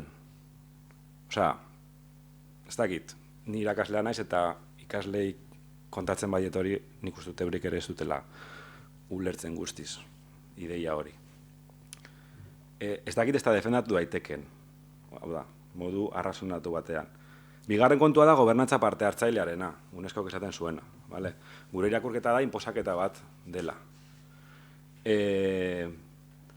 Inposaketa bat eskualdeko jendearentzako. Baina ez diogu gu bakarrik, Bidarte jaunak, Guggenheim Bilbao Museoko zuzendariak, fundazioko zuzendariak, esaten zuen que el Guggenheim Urdaibai responde a una ampliación del Guggenheim de Bilbao. Osea, hori nahiko agerian usten du zein den benetan helburua, bale? Eta hor ere urteak dara matzate agintari batzuk museo hau biosfera reserban sartu nahian, bale? Eta orain arte ez dute lortu. Guk beste irakurketa bat egiten dugu ere bai, azkenengo hauteskundeetan, legebiltzarrekoak barkatu, udal hauteskundeekin konparatzen baditugu, badakigu hor kontu desberdinak egoten direla, baina, bueno, igual alderdi batzuk ere kezkatu behar dira, porque eskualdeko jendeak ere Guggenheimaren asuntoa zentroan egon denean debate politikoan, hauteskundetan, hor aldaketak egon dira. Orduan, igual es un poco aviso a navegantes también. Parte hartzen ari ere bai, saiatu gara elkartzen adibidez guztiantzako herri taldearekin, eta ez dugu eratzunik jaso, honi buruz hitz egiteko. Lehen komentatu duen bezala,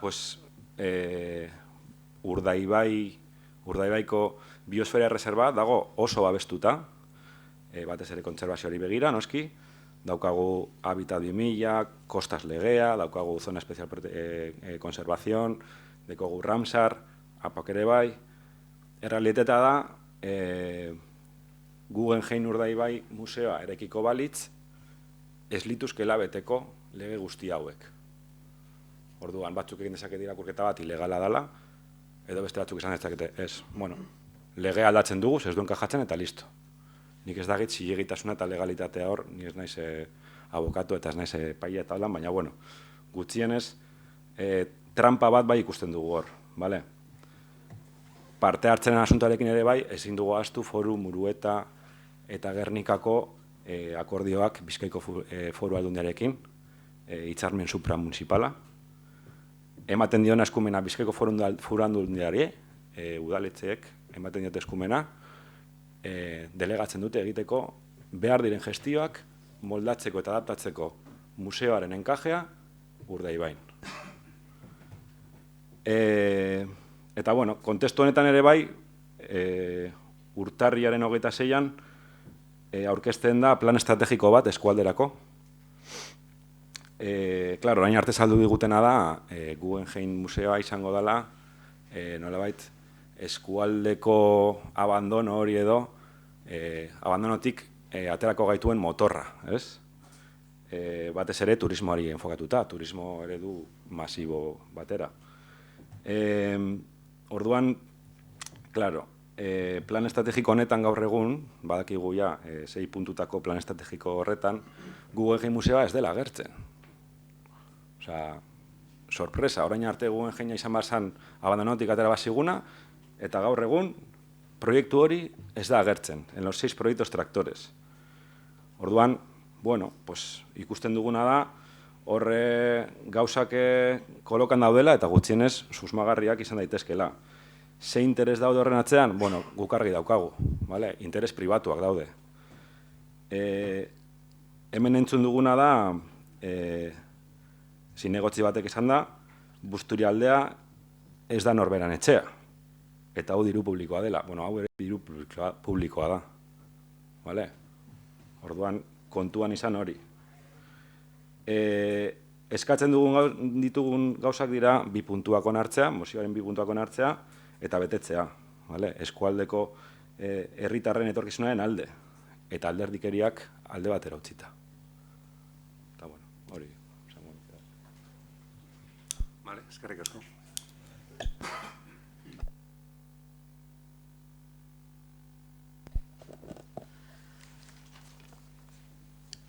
Frente a los que defienden el Guggenheim sí o sí y frente a los que están dispuestos a aceptar el Guggenheim dependiendo del resultado de una consulta, nosotros, Guztiontzako Herria, no comparte un modelo económico basado exclusivamente en la turistificación de la comarca.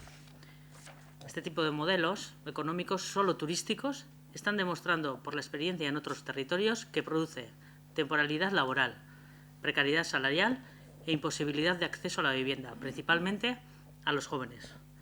Nuestro modelo de desarrollo para Gernika-Lumo y la comarca, nuestra apuesta, se basa en la recuperación industrial, la formación, potenciar el sector primario, reducción de emisión de gases como el dióxido de carbono, metano, etc., y así proteger Urdaibai. La construcción de equipamientos dotacionales, o sea, viviendas con alquileres bajos para los jóvenes. Bueno, apurtxu bete nireak esan duena jarraitute. Nik hamen pleno honetan esan noan, zelan egon nintzen aldun nagusi zegaz, urtarrilien 24, eta gero otzailean lehendakari zegaz. Yo dije en este pleno que como me había reunido con la diputada general el 24 de enero y con el lehendakari Iñigo Urkullu el 19 de febrero. Y hablamos de muchas cosas y una de ellas era del desarrollo socioeconómico de Gernika-Lumo y la comarca, de las prioridades para generar empleo y dar vida a la economía. Nuestra zona Busturialdea pensamos que no tiene futuro solo con el turismo. Hace falta atraer actividad industrial y yo planteé un proyecto o una idea basada en 3 pilares. Uno, la recuperación industrial con la compra y gestión de 12 hectáreas, 120.000 metros cuadrados en La Vega, en Becoibarra, para implantar empresas con actividades acordes a la reserva de la biosfera, la reserva Urdaibai. Y en ese parque industrial podrían establecerse empresas de ecoinnovación, construcción ecológica, biología ambiental, en definitiva, en el desarrollo de tecnologías verdes. Se generarían 1.200 puestos de trabajo directos en ese parque,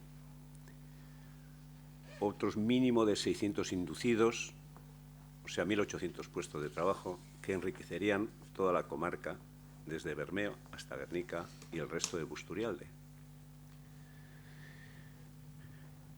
La segunda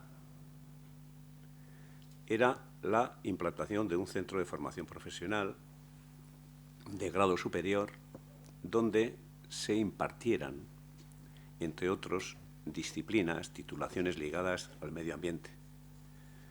Formar gente para trabajar ahí, en esa zona industrial, en el nuevo parque industrial. Titulaciones como la gestión y el ciclo del agua, el tratamiento y mantenimiento de los recursos naturales, en combustibles como el hidrógeno, ¿no?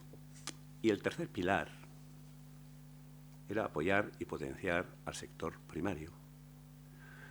Y como parte de esta potenciación, planteé que nosotros ya tenemos redactado el proyecto de la restauración del mercado municipal. El mercado de Guernica es el más importante de Euskadi en cuanto a la venta de legumbres, hortalizas, eso está contrastado. Y en ese proyecto redactado se han recogido las directrices del Patronato Urdaibai y la Consejería de Desarrollo Económico, Sostenibilidad y Medio Ambiente. Y junto a esos tres pilares, algo que ha citado Nerea, consideramos fundamental la construcción de equipamientos dotacionales. ¿Qué es esto? Apartamentos de alquiler bajo. Un importante parque de viviendas con alquileres asequibles para los jóvenes. Hemos tenido reuniones al respecto con el director, ahora habrá nuevo, seguramente, de Planificación Territorial y Agenda Urbana del Gobierno vasco, que ya dije en este pleno. Y con respecto al Guggenheim.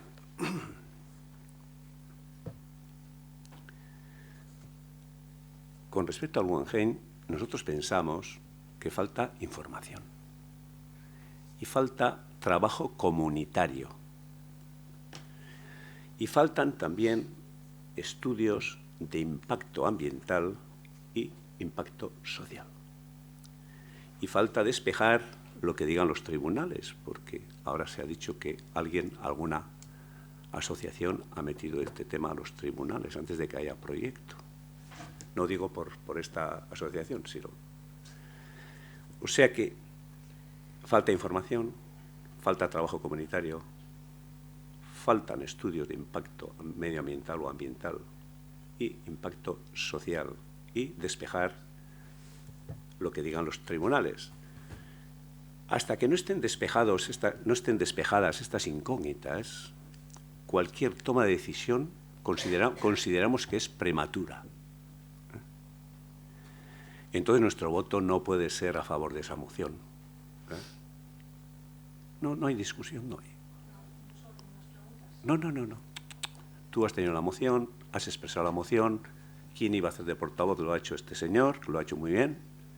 Y aquí no hay debate. El debate tiene que ser en esta mesa, dentro de los grupos políticos. No. Tú has expuesto muy bien, correcto, y además te agradezco. Bueno, gure iritsie hori da. Da guk ez du esango baietz niri mozioari.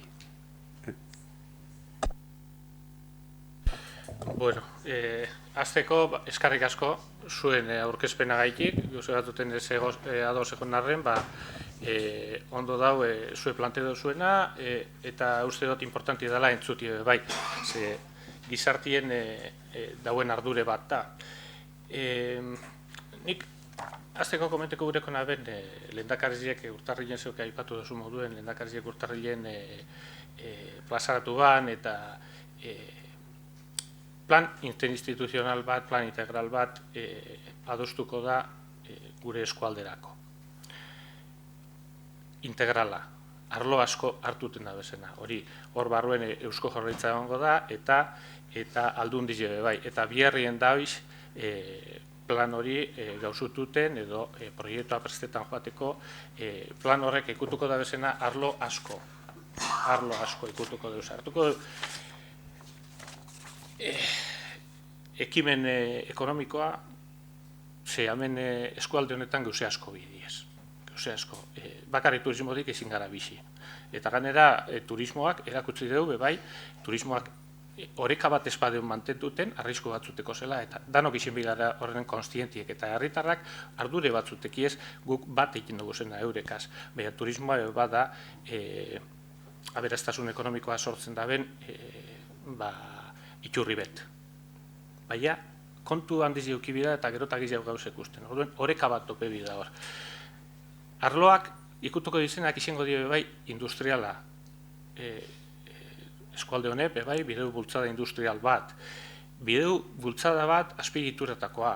Bideu bultzada bat regenerazio urbanokoa. Bideu bultzada bat mugikortasunekoa. Kultura mailan, ur horniduran kontuen, emonen bilako soluzio bat horreri. Eta horregaz batera, enbie da dano batera, eta dano batera esaten dutenien parte hartze orokor bategaz, enbie da plan bat, plan integral bat, aldanik eta konsenso gehiena dekona. Nik bai esan gure dutzuet, guk igerten dugu, gizartien igerten dugu ardure bat dauela tema horretan. Sarrikien bebai ikusten dugu bilurre sartu guztiako la gentieri eta honino bebai ikusi bidugu zer dan proiektetan dana, zer planteetan dana. Ez da igun astu eta konturetu enbigara bebai zer dekogun. Zer dekogun gure Gerniken adibidez, zer dekogun. Dekogu sondakin industrialak, dekogu lurrek guztiz kontamineta, akuifera kontamineta, erreka eskine kristo bat inge. Niti inotu da, hemen zarretien esaten da, umien itxenien, ez da izan, bueno, nibe umien itxenaz. Eta umien itxenien joaten itxen niraiken bile, fabriketik urteta zanien, eta fabriketik urteta zanien ikusten errek izan bajatute esan. Eta bajatute esan, egun bakotxien kolore batekoa. Eta hor dauz metal espesa, hor dauz eupilako kontaminazio horreri heldun biziakona eta konponduen biedana. Eta egukuz eupilako ondakin industrialak. Eta herri honek bultzada bat biedeu. Bultzada bat, serioa. Eta proposamenak biedeuz. Orekatuek, bai. Gentiaz behar baine, adostute, bai. Baina bultzada bat biedeu, bideuz ekimenak. Eta gu gabizena planteetan salida bat. Eskualde honentzako, integrala. Horregatik, ondakin industria dauzen lekuen, egongo diez aukerak.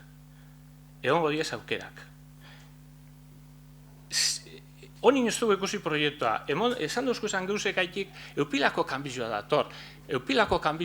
Eta kanbizio bat onerako. Oin dekogune, baina asko behobeto geldituko da eskualde hau.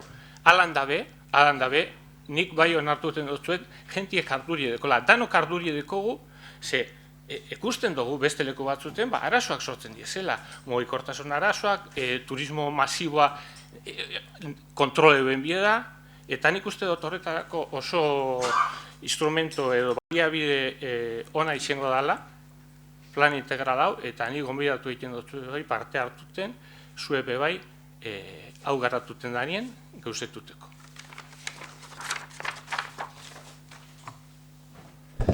Bueno, eskerrik asko, lehenik eta behin parte hartu duzuelako eta herritar talde baten iritzi ona ekarri duzuelako. Ez duzu eukin galderak egiteko aukera, nik dut momenturen baten, egunen batetan, arautuko dugu jende parte hartzea foro honetan zelan emon bidan, parte hartze benetan behar dan modukoa izeteko eta behar dauen garrantzi emoteko ordura arte, holan jarraituko dugu.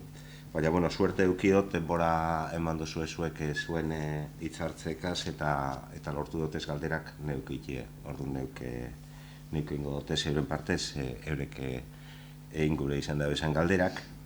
Ze legea betetzea bada kontue, legea betetzen da nik galdetuta eta ondo da hori.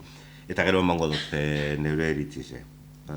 Oin ingo dotezen galderak neuri erantzun gure bauzue, baina galderak ez direz berez neuriek. Lehenengo galdera, nik egin dotzat neure burueri bebai, baina ez dut nik galdetzen. Zergaitik onartzen da hitzarmen municipala informazioa falta badago, eta zergaitik sinatzen da Daliako edifizioa botateko baimena informazioa falta badago. Ez dinot ez badago informazio osoa zergaitik hartzen direzen erabakizek. Ez dakite nahi dan erantzun edo ez, nik danak irakurriko dutez eta listo. Eta gero, urtarrilaren 19 sartzen dugu plataformak demanda hori, zuk aitatu duzuna, Jose Mari, eta apirilaren 22an egiten da formal, eta Greenpeacek maiatzaren 23an sartu dugu demanda bat, imaginatzeu lege aldaketa eta biosfera reserva honetan gure direzen egin aldaketan aurka. Eta hor aukeraz deiak aurkeztu dauen planak sei proiektuei traktorei dekoz, eia 7 hilabetetan hori eitxe posiblea dan. Eta gero azkenengo aldera, astilleroko lurrak publikoak direzen, eta espadirez hor dator beti deskontaminazioa edo horren zaintza kutsatu dabenari edo nori dago kizen. Horrek direk galderak, ez dakite, nonok zer esan gure dauen. Hombre, nik uste dut, hemen aurkeztu da mozino bat, da mozino horren ganien, hemen talde bikin du berba, guk eta EAJPNV, eta egin guri azterketa bat etxeko edo usteizetako dan hori. Niko argi esan dut. Informazio niko ez dau, lan komunitarioa falta da, impacto ambiental, eko eta impacto sozialeko azterketak edo ikerketak falta die, eta tribunalatara bat ematek Greenpeaceek edo sartun badeu, zeu zer esango deue, da nik esan dut, hau, da harinei esateko hau baztertu, ez? Informazioa da benien, orden beste guze bada. Da nik uste dut, foru aldundizek, edo Eusko Jaurlaritzak, emongo dut informazio ona, zehatza denpori, egaz? Eta orduen, esango da, bai, ez, edo no sabe, no contesta. Baina azterketa bat, gu ezkaret, gure iritsize mozino horren ganien, emoten bai, da ze pentsetan dugun, bai, argi eta garbi itxi dugu. Bueno, esaten hori moduen eskerrik asko. Ona etortzailetik mozino hau aurkezten eta egin duzuen hausnarketa geure artean plazaratzen. Nik uste dut, esan dozuena bat datorrela Busturialdeko jentiek eta Gernikako jentiek pentsatzen da benagaz. Aitatu da hemen bilurre eta aitatu da hemen segurgabetasuna. Eta nik uste dut hori dela gehien sumatzen dana herri honetan, jentik ez da zer datorren, baina jentik badaki etorri dana oin arte ez dela ondo azaldu, ez dela gardena izen, eta gauza gertatzen dabiz kontroli barik, lege aldaketak, lur erosketak, mugimenduak, planak edifizioak botatzeko, eta gero hori mozorrotzen da berdetasun bategaz, benetan ez dana oso ulergarria eta ez dana oso ustargarria. Ez jate ustargarri iruditu bez, hemen egin direzen aldarrikapen batzuk ekologismo eta naturaren zaintzaren alde, eta orain dela gitxi egon gara parkin erraldoi batei buruz berbaiten milaka kotxe sartzeko gure eskualde honetan. Ez da bateragarria, baina bate jakingo dut zein dan eta nun kokatzen dan. Nik uste dut bai, geroz eta handiagoa dela Guggenheim proiektu honen kontrako iritzi publikoa eta sensazioa. Eta nik eneke ipiniko erabakia konsulta baten menpean, ez dut uste hori dani bidie, baina bai konsultatuko nuke benetan jakiteko eta sorpresa bat erango zen duen, ni ziur nago, ez dela oso agradable izango azkeneko hauteskundiek aitatu direz hemen, enaz horren horrek baloratzen hasiko. Eta, berriro eskerrik asko nik uste dut eskatzen dana oso zentzuzkoa dela, gelditzea proiektu bat, eta Jose Marik esaten da benaren kontra, gelditu alda behin betiko, eta etorkizun baten benetan hori bada benetako panazea berreskuratuko geunke, baina ezin duguna da Damokles espata bateaz bizi jakin barik noiz, non eta zetako eraikiko dan, eta esango nire iritzi personala, barbaridade hori. Eta nik uste dut boskatzeko, jakin behar dugu ze boskatuko dugun, zeuek ez dozuez irakurri puntuek eta neuk irakurriko dutez jakiteko, zer dan eskatzen dana, 2 puntu de kosmozioa boskatzeko, lehenengo puntua, Guggenheim Urdaibai proiektua. Puntuak ez duzuz irakurri ez da? Puntu bi, bai, azaldu duzuz. Bueno, bale, zer esati bestetxoa. Ez duz irakurri. Guggenheim Urdaibai proiektua behin betiko alboratu desatela eskatzeko Bizkaiko Foru Aldundiari, Eusko Jaurlaritzari eta Guggenheim Fundazioari. Eta bigarrena, eskualdea suspertzeko plan sozioekonomiko serio bat egiteko konpromiso hartu dezaten eskatzeko Bizkaiko Foru Aldundiari eta Eusko Jaurlaritzari. Diagnostiko erreal batekin eta Urdaibaiko biosfera erreserbaren markoan herritarrak eta ingurumena lehenetsiz. Gainera, eredu inposatzaileetatik urruntzea, beste gobernantza eredu bati heltzeko, udalak protagonista direla, eskualdeko eragileekin batera eta partaidetza publikoa bultzatuz. Bai, ez lehenengo aldie entzuten duzuena.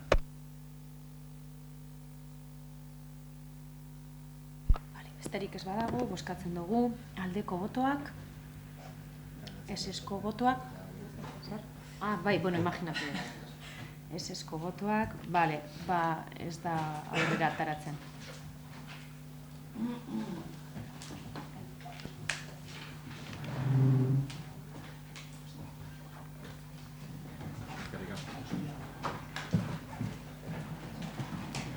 Eta azkeneko puntua, erreguak eta galderak. Bai, nik galdera batekot, el pasado 26 de abril se celebró el día se recordó el día del bombardeo de Guernica y ahí estuvimos presentes en el Camposanto, todos los grupos políticos que estamos en este consistorio. Normalmente en el cementerio se colocan, por un lado, en una de las filas los cargos públicos, digamos, y en otro lado se suele colocar los supervivientes, etcétera, grupos distintos. En este caso, en la primera fila se colocó el Endacari, el ministro y el alcalde. Detrás estaban la diputada general, y los consejeros del gobierno vasco.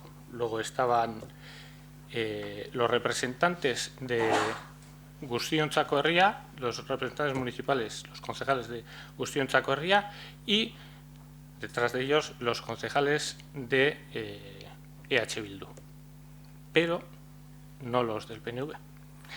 Detrás de los concejales de EH Bildu estaban los apoderados en juntas generales, una serie de apoderados de juntas generales, y detrás estaban los alcaldes o alcaldesas de EH Bildu de la comarca de Busturialdea. Y detrás, en la 10ª fila, estábamos nosotros, 5 concejales del Partido Nacionalista Vasco de Guernica, que representamos a 2.500 guerniqueses. Y la pregunta es clara. ¿Por qué? ¿Por qué se hacen esas cosas? Pues, mira, en todo el tiempo, no sabía exactamente eso. En todo este tiempo, los temas de protocolo, de cómo hay que sentarse, yo desconozco, de verdad. Y no sabía que había una interferencia en los grupos de aquí, que creía que estabas dana jarraixen zauzerata egun itxeni. Porque normalmente suelen venir la jefa de protocolo de Diputación, la jefa de protocolo del Gobierno, de Eusko Jaurlaritza, y suelen hablar con mi secretaria, y normalmente se ponen allí, creo que son los nombres, y los nombres vuestros estaban más atrás que esos. No sabía yo eso. De verdad, te digo en serio, ¿eh? Será así, pero lo correcto hubiera sido que todos los concejales están allí. De verdad, Sí. no sabía. Bueno, yo te voy a decir, mira, las alcaldesas de EH Bildu de Busturialdea tuvieron la deferencia de no sentarse delante nuestro porque era tan escandaloso, tan vergonzoso, que no se sentaron. Y eso lo quiero decir también públicamente. Se sentaron detrás. Nosotros teníamos los nombres puestos. Ahora, aquí te estás diciendo que eres el responsable. ¿Quién ha puesto esos nombres? ¿Quién ha sido? Tú dices que tú no tienes nada que ver. ¿Quién ha sido? Yo sé quién no ha sido. Yo sé que las de protocolo no han sido. Yo sé que ellas no han sido. Pero ¿por qué a las personas que representamos a 2.500 gerniqueses, por qué eso? ¿Por qué? Es que no tiene por dónde agarrar. Yo creo que haces una interpretación equivocada. Yo, en esos temas, en todos los años que llevo aquí, nunca, yo personalmente, ni ningún concejal del que nos sentamos aquí, ha entrado en esa materia. Que tú pienses esas cosas es otra cosa. Pero que aquí no se ha dado ninguna orden de ese tipo de desplazar a nadie, solo faltaba. Prefiero estar yo desplazado que desplazar a nadie de los que se sienta aquí. Eso ten seguro. Y si es así, está mal.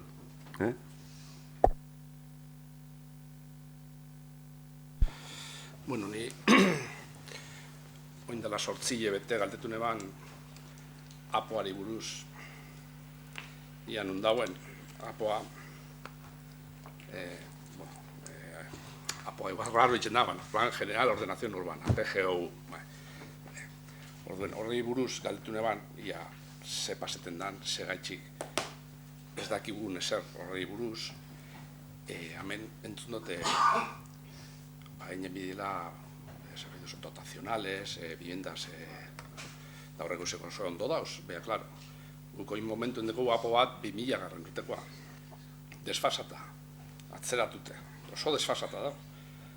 Oso desfasata, da ganera, ez dakit amabi edo amairu aldaketan jakoz, horraitxik gengendun hemen batzorde bat, testo refundido iteko, testo refundido iten danien, gudeu esan testoan kaldaketa askoki dauzela, eta bat epidala, da hori oso ondo dator teknikari zentzat, baina ez da oso na herri zentzat, oso atzeratute gabiz bide honetan. Euskal Herriko lurzoru eta hirigintzako legie 2006koa da, eta arek esatuan 15 urtetan harinauko plan guztizek moldatu inbar direla legera, 15 urtetan. 2021 urtien egin jo bizen zan. Orduen, ez da ez erein. Bueno, zeus erein de.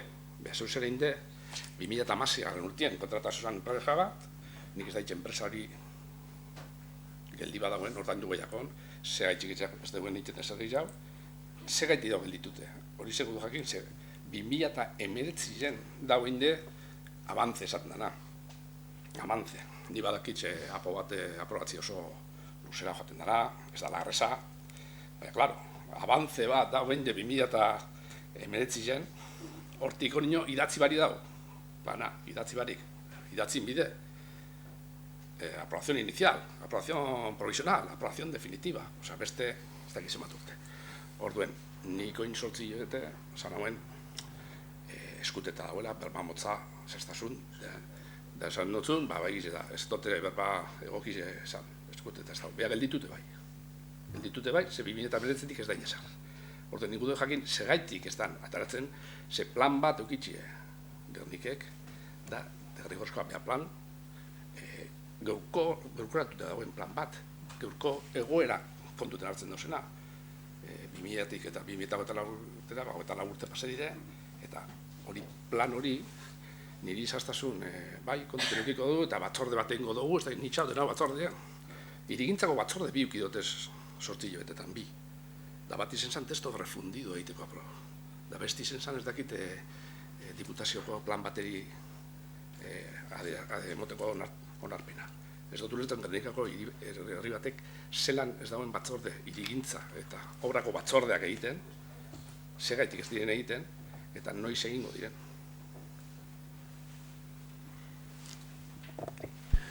Bueno, egize da, baina eskuteu ez da etxen ezer, eskuteu ez. Baina, bueno, ados nau zeu ez, karo, hau vigente da bena, da, 2024 urte daroaz. Bueno, eta legek esaten dugu, ez da izimat urteri behin aldatuen bidala. Normalien Rusia bizitan da, baina, bueno. Bueno, yo en temas de urbanismo, que ha habido una época que el tema de urbanismo pues ha sido como algo socialmente y con cosas que ha pasado en muchos ayuntamientos, una cosa muy beresi, muy especial, ¿no? Porque hay terrenos que se clasifican de otra forma, terrenos donde no se pueden hacer viviendas, se pueden hacer viviendas, y parece que se favorecía pues, a los amigos, a los conocidos. El propio alcalde o responsable de urbanismo, pues parece que hacía cosas raras, parece, digo, no digo que se hicieran. Y yo lo que dije es lo siguiente, que yo de urbanismo, el tema espacial veo, pero no veo tanto como los verdaderos profesionales. Y yo dije que tenemos que firmar un convenio, se ha hablado pero no se ha llegado, con la UPV, un convenio con la UPV, para que ellos que tienen un prisma más amplio, porque claro, dices un concejal o el alcalde, no, que joder, este parece que es de mi prima o de mi amigo. No, yo no quiero esas cosas. Yo quiero que se haga un plan, se ha hecho un avance, y que el definitivo sea algo con gente opinando profesionales, opinando de forma objetiva. Y una de las cosas que planteé, y sí hablé con un profesor de la Escuela de Arquitectura de Urbanismo, que tenemos que intentar, a ver si se puede, porque luego el director de la escuela te dice que sí o que no, pues hacer un convenio con ellos para que ellos nos puedan asesorar y que vean, y ellos lo van a ver mejor, no, muchísimo mejor que yo, y nos vamos a equivocar menos. Entonces estamos pendientes de eso, y espero que sea dentro. Espero, no sé, no te voy a poner fechas, porque luego dices una fecha y no se cumple. Pero tienes razón. Sí, pero lo que no entiendo es por qué hay que contratar asesores externos cuando hay una empresa que es contratada para eso. Sí. Son asesores. Sí, pero hay veces... Con sus ingenieros, que sí, claro que sí. Y pero, se les está pagando. Sí, pero yo quiero ser más fino, tener un supervisor. Ellos son objetivos, pero un supervisor objetivo que te diga a ti, oye, esto en la zona industrial eso no, o eso sí, o la calle por aquí, o esta calificación de aquí no viene bien.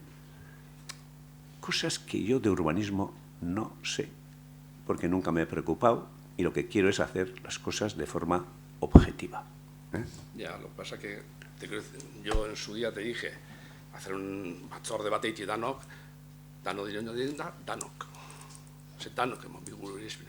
Gero, profesionalak esango, hau lan edo ez, hau ezinde, hau einalda, edo ez. Gure irizpidiek emonen behar duguz. Bai. Eta horretarako du, enpresa kontratata. Eta pageta. Pagete jako. Bai. Aunque horren beste urte pasera, ez dakit horren enpresak indauen hain arte, balizoa dauen. Ingurumeneko txostenak ez da balizoa. Bai, hortik aparte de noa atzera esaten, horrek, unibertsitadiek goitxi behitxute beste prisma bategaz, elitxe txarra izenko. Ez, txarra ez da izenko, beha beste 10 urte joango dira. Nire dinotzu baiat.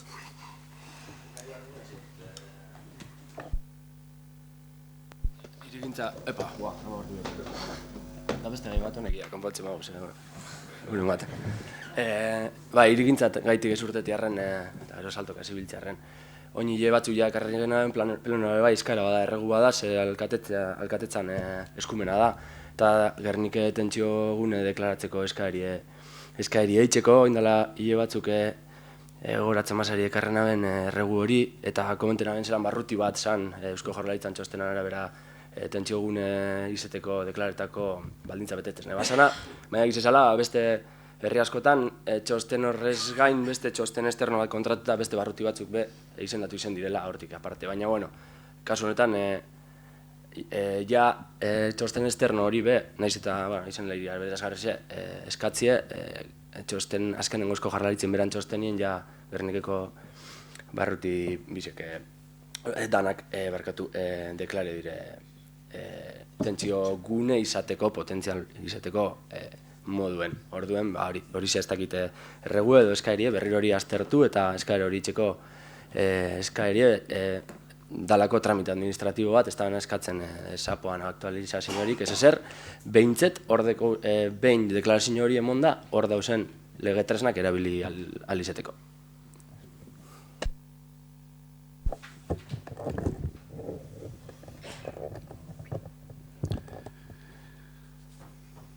Bai, horretan gadu ginen. Bueno, el caso es que no hemos convocado comisión para tratar este tema de declaración de zonas tensionadas porque el asunto no está del todo claro. Asistí a una reunión informativa de la Viceconsejería de Vivienda y, entre otras cosas, se dijeron cosas como que el tema está en stand-by, que lo están puliendo jurídicamente para garantizar la seguridad jurídica de arrendatarios y arrendadores, que tal cual está podría dar problemas por topar con intereses privados que demandarían ante los tribunales, que la información de las diputaciones está un tanto atrasada. Bueno, y además, aparte de eso, la ley estatal está recurrida por Gobierno vasco, Parlamento catalán, Gobierno de Andalucía, Gobierno de Baleares, Gobierno de Madrid, Grupo Parlamentario Popular y Xunta de Galicia. Bueno, el Tribunal Constitucional ya ha aceptado parte del recurso de la Junta de Andalucía sobre vivienda protegida y grandes tenedores. Ha declarado inconstitucionales y nulos 4 artículos y alguna disposición transitoria y también alguna disposición final por usurpar competencias autonómicas. Pero el Tribunal Constitucional todavía no se ha pronunciado sobre otros 7 recursos presentados a la ley. Uno de los artículos impugnados es el artículo 18, que es el que regula precisamente la declaración de zonas residenciales de mercado tensionado. Las reglas respecto al procedimiento para realizar la declaración de zonas de mercado tensionado es una competencia estatal, recogida en ese artículo 18, que está recurrido. Además, para la aplicación de las medidas contenidas en esa ley, trimestralmente corresponde al Ministerio de Vivienda y Agenda Urbana aprobar una resolución que recoja la relación de zonas tensionadas. Por otra parte, según tengo entendido, el precio de referencia lo fija el Ministerio y tanto Euskadi como Navarra no lo tienen todavía disponible. Lo que me han dicho es que están trabajando para desarrollar ese índice de referencia. Si finalmente ese artículo 18 se declara inconstitucional, pues el proceso no serviría para nada. Entonces, el consejo que nos han dado es que esperemos hasta que el tema esté más claro, y es por eso por lo que no hemos convocado la comisión. Y como dato, creo que solo Cataluña en algunas zonas ha solicitado la declaración de zona tensionada en toda España. Y ese es el motivo por el que no hemos convocado.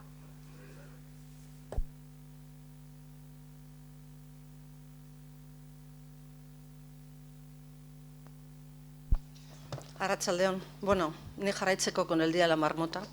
Digo que esan da ben moduen beti hemen pleno berba egiten gauzela aurrekontuek, fakturak, konturtzailearen txostena dela tastala eta pertsonalari buruzko galdera beti daukaguzela. Ordain, gu nahi dugune momentu honetan da galdera baten bai udal eta bai organismo autonomoetako langilei egoerari buruzko galdera bat nahi dugu egin. Bai. Lo que sí quiero transmitir es que la preocupación de nuestro grupo es totalmente al margen de la opinión que tengamos nosotras y nosotras y que podamos estar en desacuerdo sobre cuestiones organizativas. sobre la situación de algunos trabajadores y trabajadoras en algunos departamentos en los que hay carencia de personal y otros en los que el personal está sobrecargado.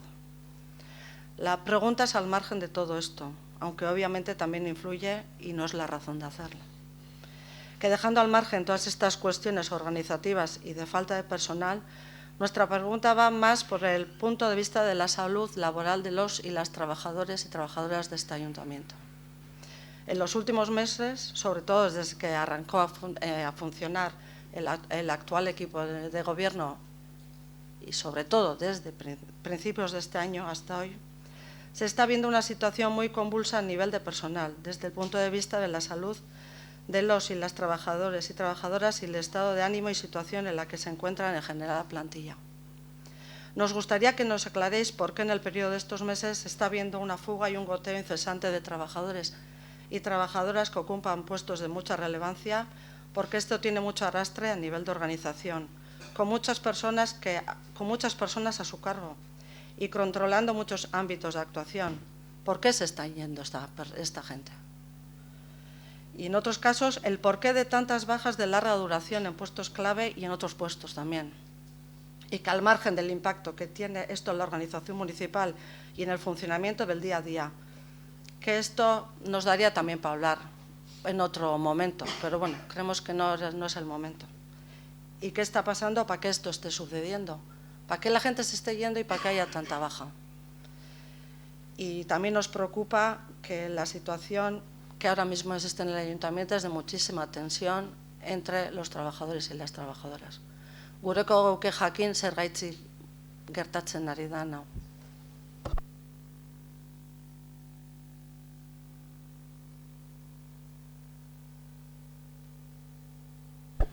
Lo que has dicho de la salud en el trabajo. La semana pasada hicimos una reunión de seguridad y salud en el trabajo y nadie mencionó nada de lo que has dicho. La única incomodidad que dijo uno de los delegados de personal que tenían a veces era que hacía mucho calor en su puesto de trabajo. A ver, yo estoy hablando de una realidad de este ayuntamiento. La gente está de baja y la gente se está yendo a otros puestos. ¿Quieres que te dé puestos? ¿Quieres que te dé? No, te puedo decir hasta los puestos, Iñaki, porque no sé si gracias a Dios o gracias a lo que me toca, controlo un poco el personal de este ayuntamiento. Hay gente de baja y hay gente que está dejando sus puestos y yéndose a otras administraciones. Nosotros solo queremos preguntar por qué está sucediendo últimamente esto en este ayuntamiento. Y creo que es una pregunta que tenemos derecho a hacer. Y bueno, porque esto además redunda a la hora de dar el servicio municipal. Entonces, nos gustaría saber por qué todo esto. Has dicho que la situación es convulsa. Yo estoy todos los días aquí en el ayuntamiento y no veo esa tensión que tú dices. No, en absoluto. Hombre, el tema de bajas laborales solo faltaba que nosotros tuviéramos la culpa de algo. Esa baja laboral la da un médico, no será provocada por nosotros. Nosotros no hemos puesto por puesto a decir no sé qué. Lo que pasa es que vemos que en Euskadi es la segunda comunidad en toda España que más bajas laborales hay, sobre el 10%, ronda el 10%. Y este ayuntamiento, pues es similar a lo que está ocurriendo en Euskadi, lo mismo. Es lo mismo que el número de animales domésticos. Hay una media en toda Euskadi. Pues en Guernica se mantiene esa media. Y el número de bajas laborales que hay, pues es trasladable también aquí. Y no hago comparación con eso, es que normalmente se cumple con casi todo, que tú puedes fallar en una décima para arriba o para abajo. Convulsión, nosotros no vemos ninguna convulsión. Tú verás, pero nosotros no. Y nuestra relación con el personal de esta casa es correcto y bueno. Puede haber alguna excepción que te cuente a ti, pero a nosotros no nos cuenta que está mal o algo. Y las bajas son así. En esta sociedad, Euskadi es la segunda comunidad en toda la península ibérica y Canarias que más paro tiene, o sea, más bajas laborales tiene. Y eso es trasladable, yo creo que a todas las administraciones de Euskadi. Yo creo que eso es lo que pasa.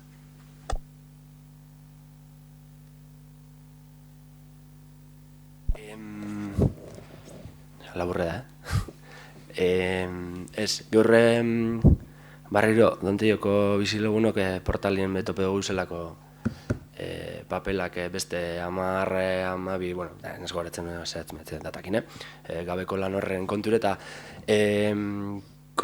bizilagune komenteta bebai, bakite batzun txien komentegen dugun neurgailu horre jarri direla, Orden galderak bi beste barik ia jarraipenek eukidan eta ETS-gaz eta Eusko Jaurlaritzia segonda harremanik, eta bi datu horren emaitzak eta horren ondoriozko planik edo, bueno, noiz jasoko diren emaitzak eta horren ondoriozko planik dauen aktuazioko horren horri. Bai, gai honen gainien esan behar dugune da, maiatzaren 6ko hastien hasi zirela neurketak egiten. 3 puntu desberdinetan egiten egon dire, 3 aste egon dire neurketak egiten, eta itxaroten gauz neurrizek. Aste honetan astelenien ezin heldu, eta heltzen diesenien, batzordie gauzenok ikusiko guz datuek, eta komunikeko guz bizilagunekaz, eta momentu saldugune esan da, ETS-ek azkenengo informazioak, guri traslade dozkuzenak, ipinjeuz portaletan informazioak, eta neurketak eitzen egon dire. Teorikamente ja 3 astiek pasediez, eta aste honetan neurketak aitzen dozunien, aitzen dan txostena horretan dauz ganien. Deko gu berrik gai esan.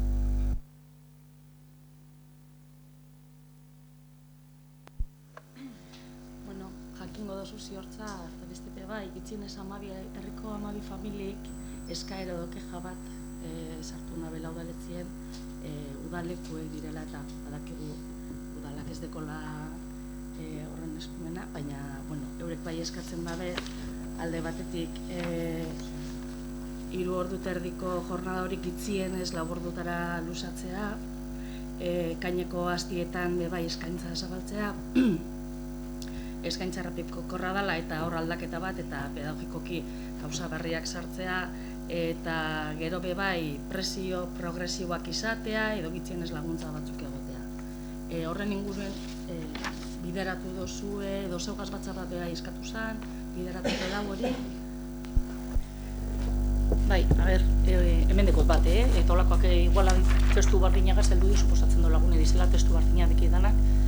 Eta ber, nik trasladatu dote keja guzti hauek, heldu dizen guztizek, dagokion pertsonari.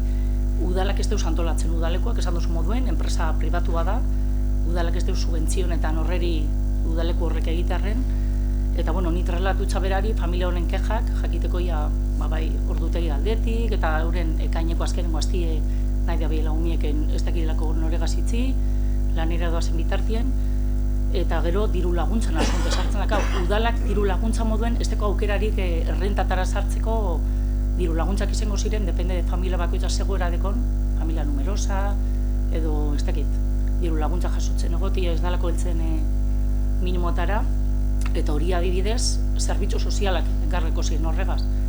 Udalak badaki, berak antolatzen badoz bai aldo egin behar erroldatu eri presio konkretu bat, ez erroldatu eri, baina diru laguntzako motaldanari ezin gotzien. Eta trasladatu dugu, unsangoko arduradunek deko ze guzti hauek, eta nik ez deko tarasorik, biltzeko, pero claro, nik adibidez keja bat dator, imaginatu, edo zein asozazio elkarte, rubi dalata, nik ezintzat erantzun bat emon, enpresa edo asozazio horren izenien. Udalak trasladatzen dotzo, indogun moduen, nik uste gure lan indogula trasladatzen, eta ez deko garazori bestela, geratzeko gurekaz, baina ez da gure eskumena. Interesgarri izango zen batzie, segugaz, bai nube prestago monitzen, eta bukeatzek prestatu zen okingo gendun, soluzioa topetako, edo gitzienez, reflexio bat etxeko nen inguruen, orduen hitze hartzitzut, eta igual batzen gara, eurekaz, eta egiten dugu batzar bat.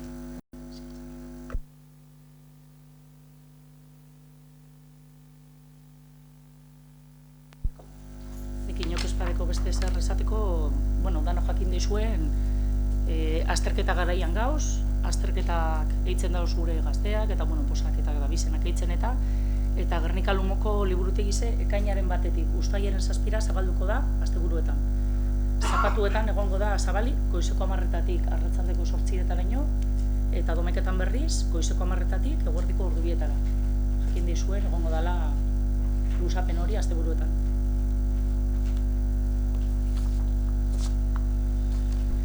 Beste barik, ondo ibili.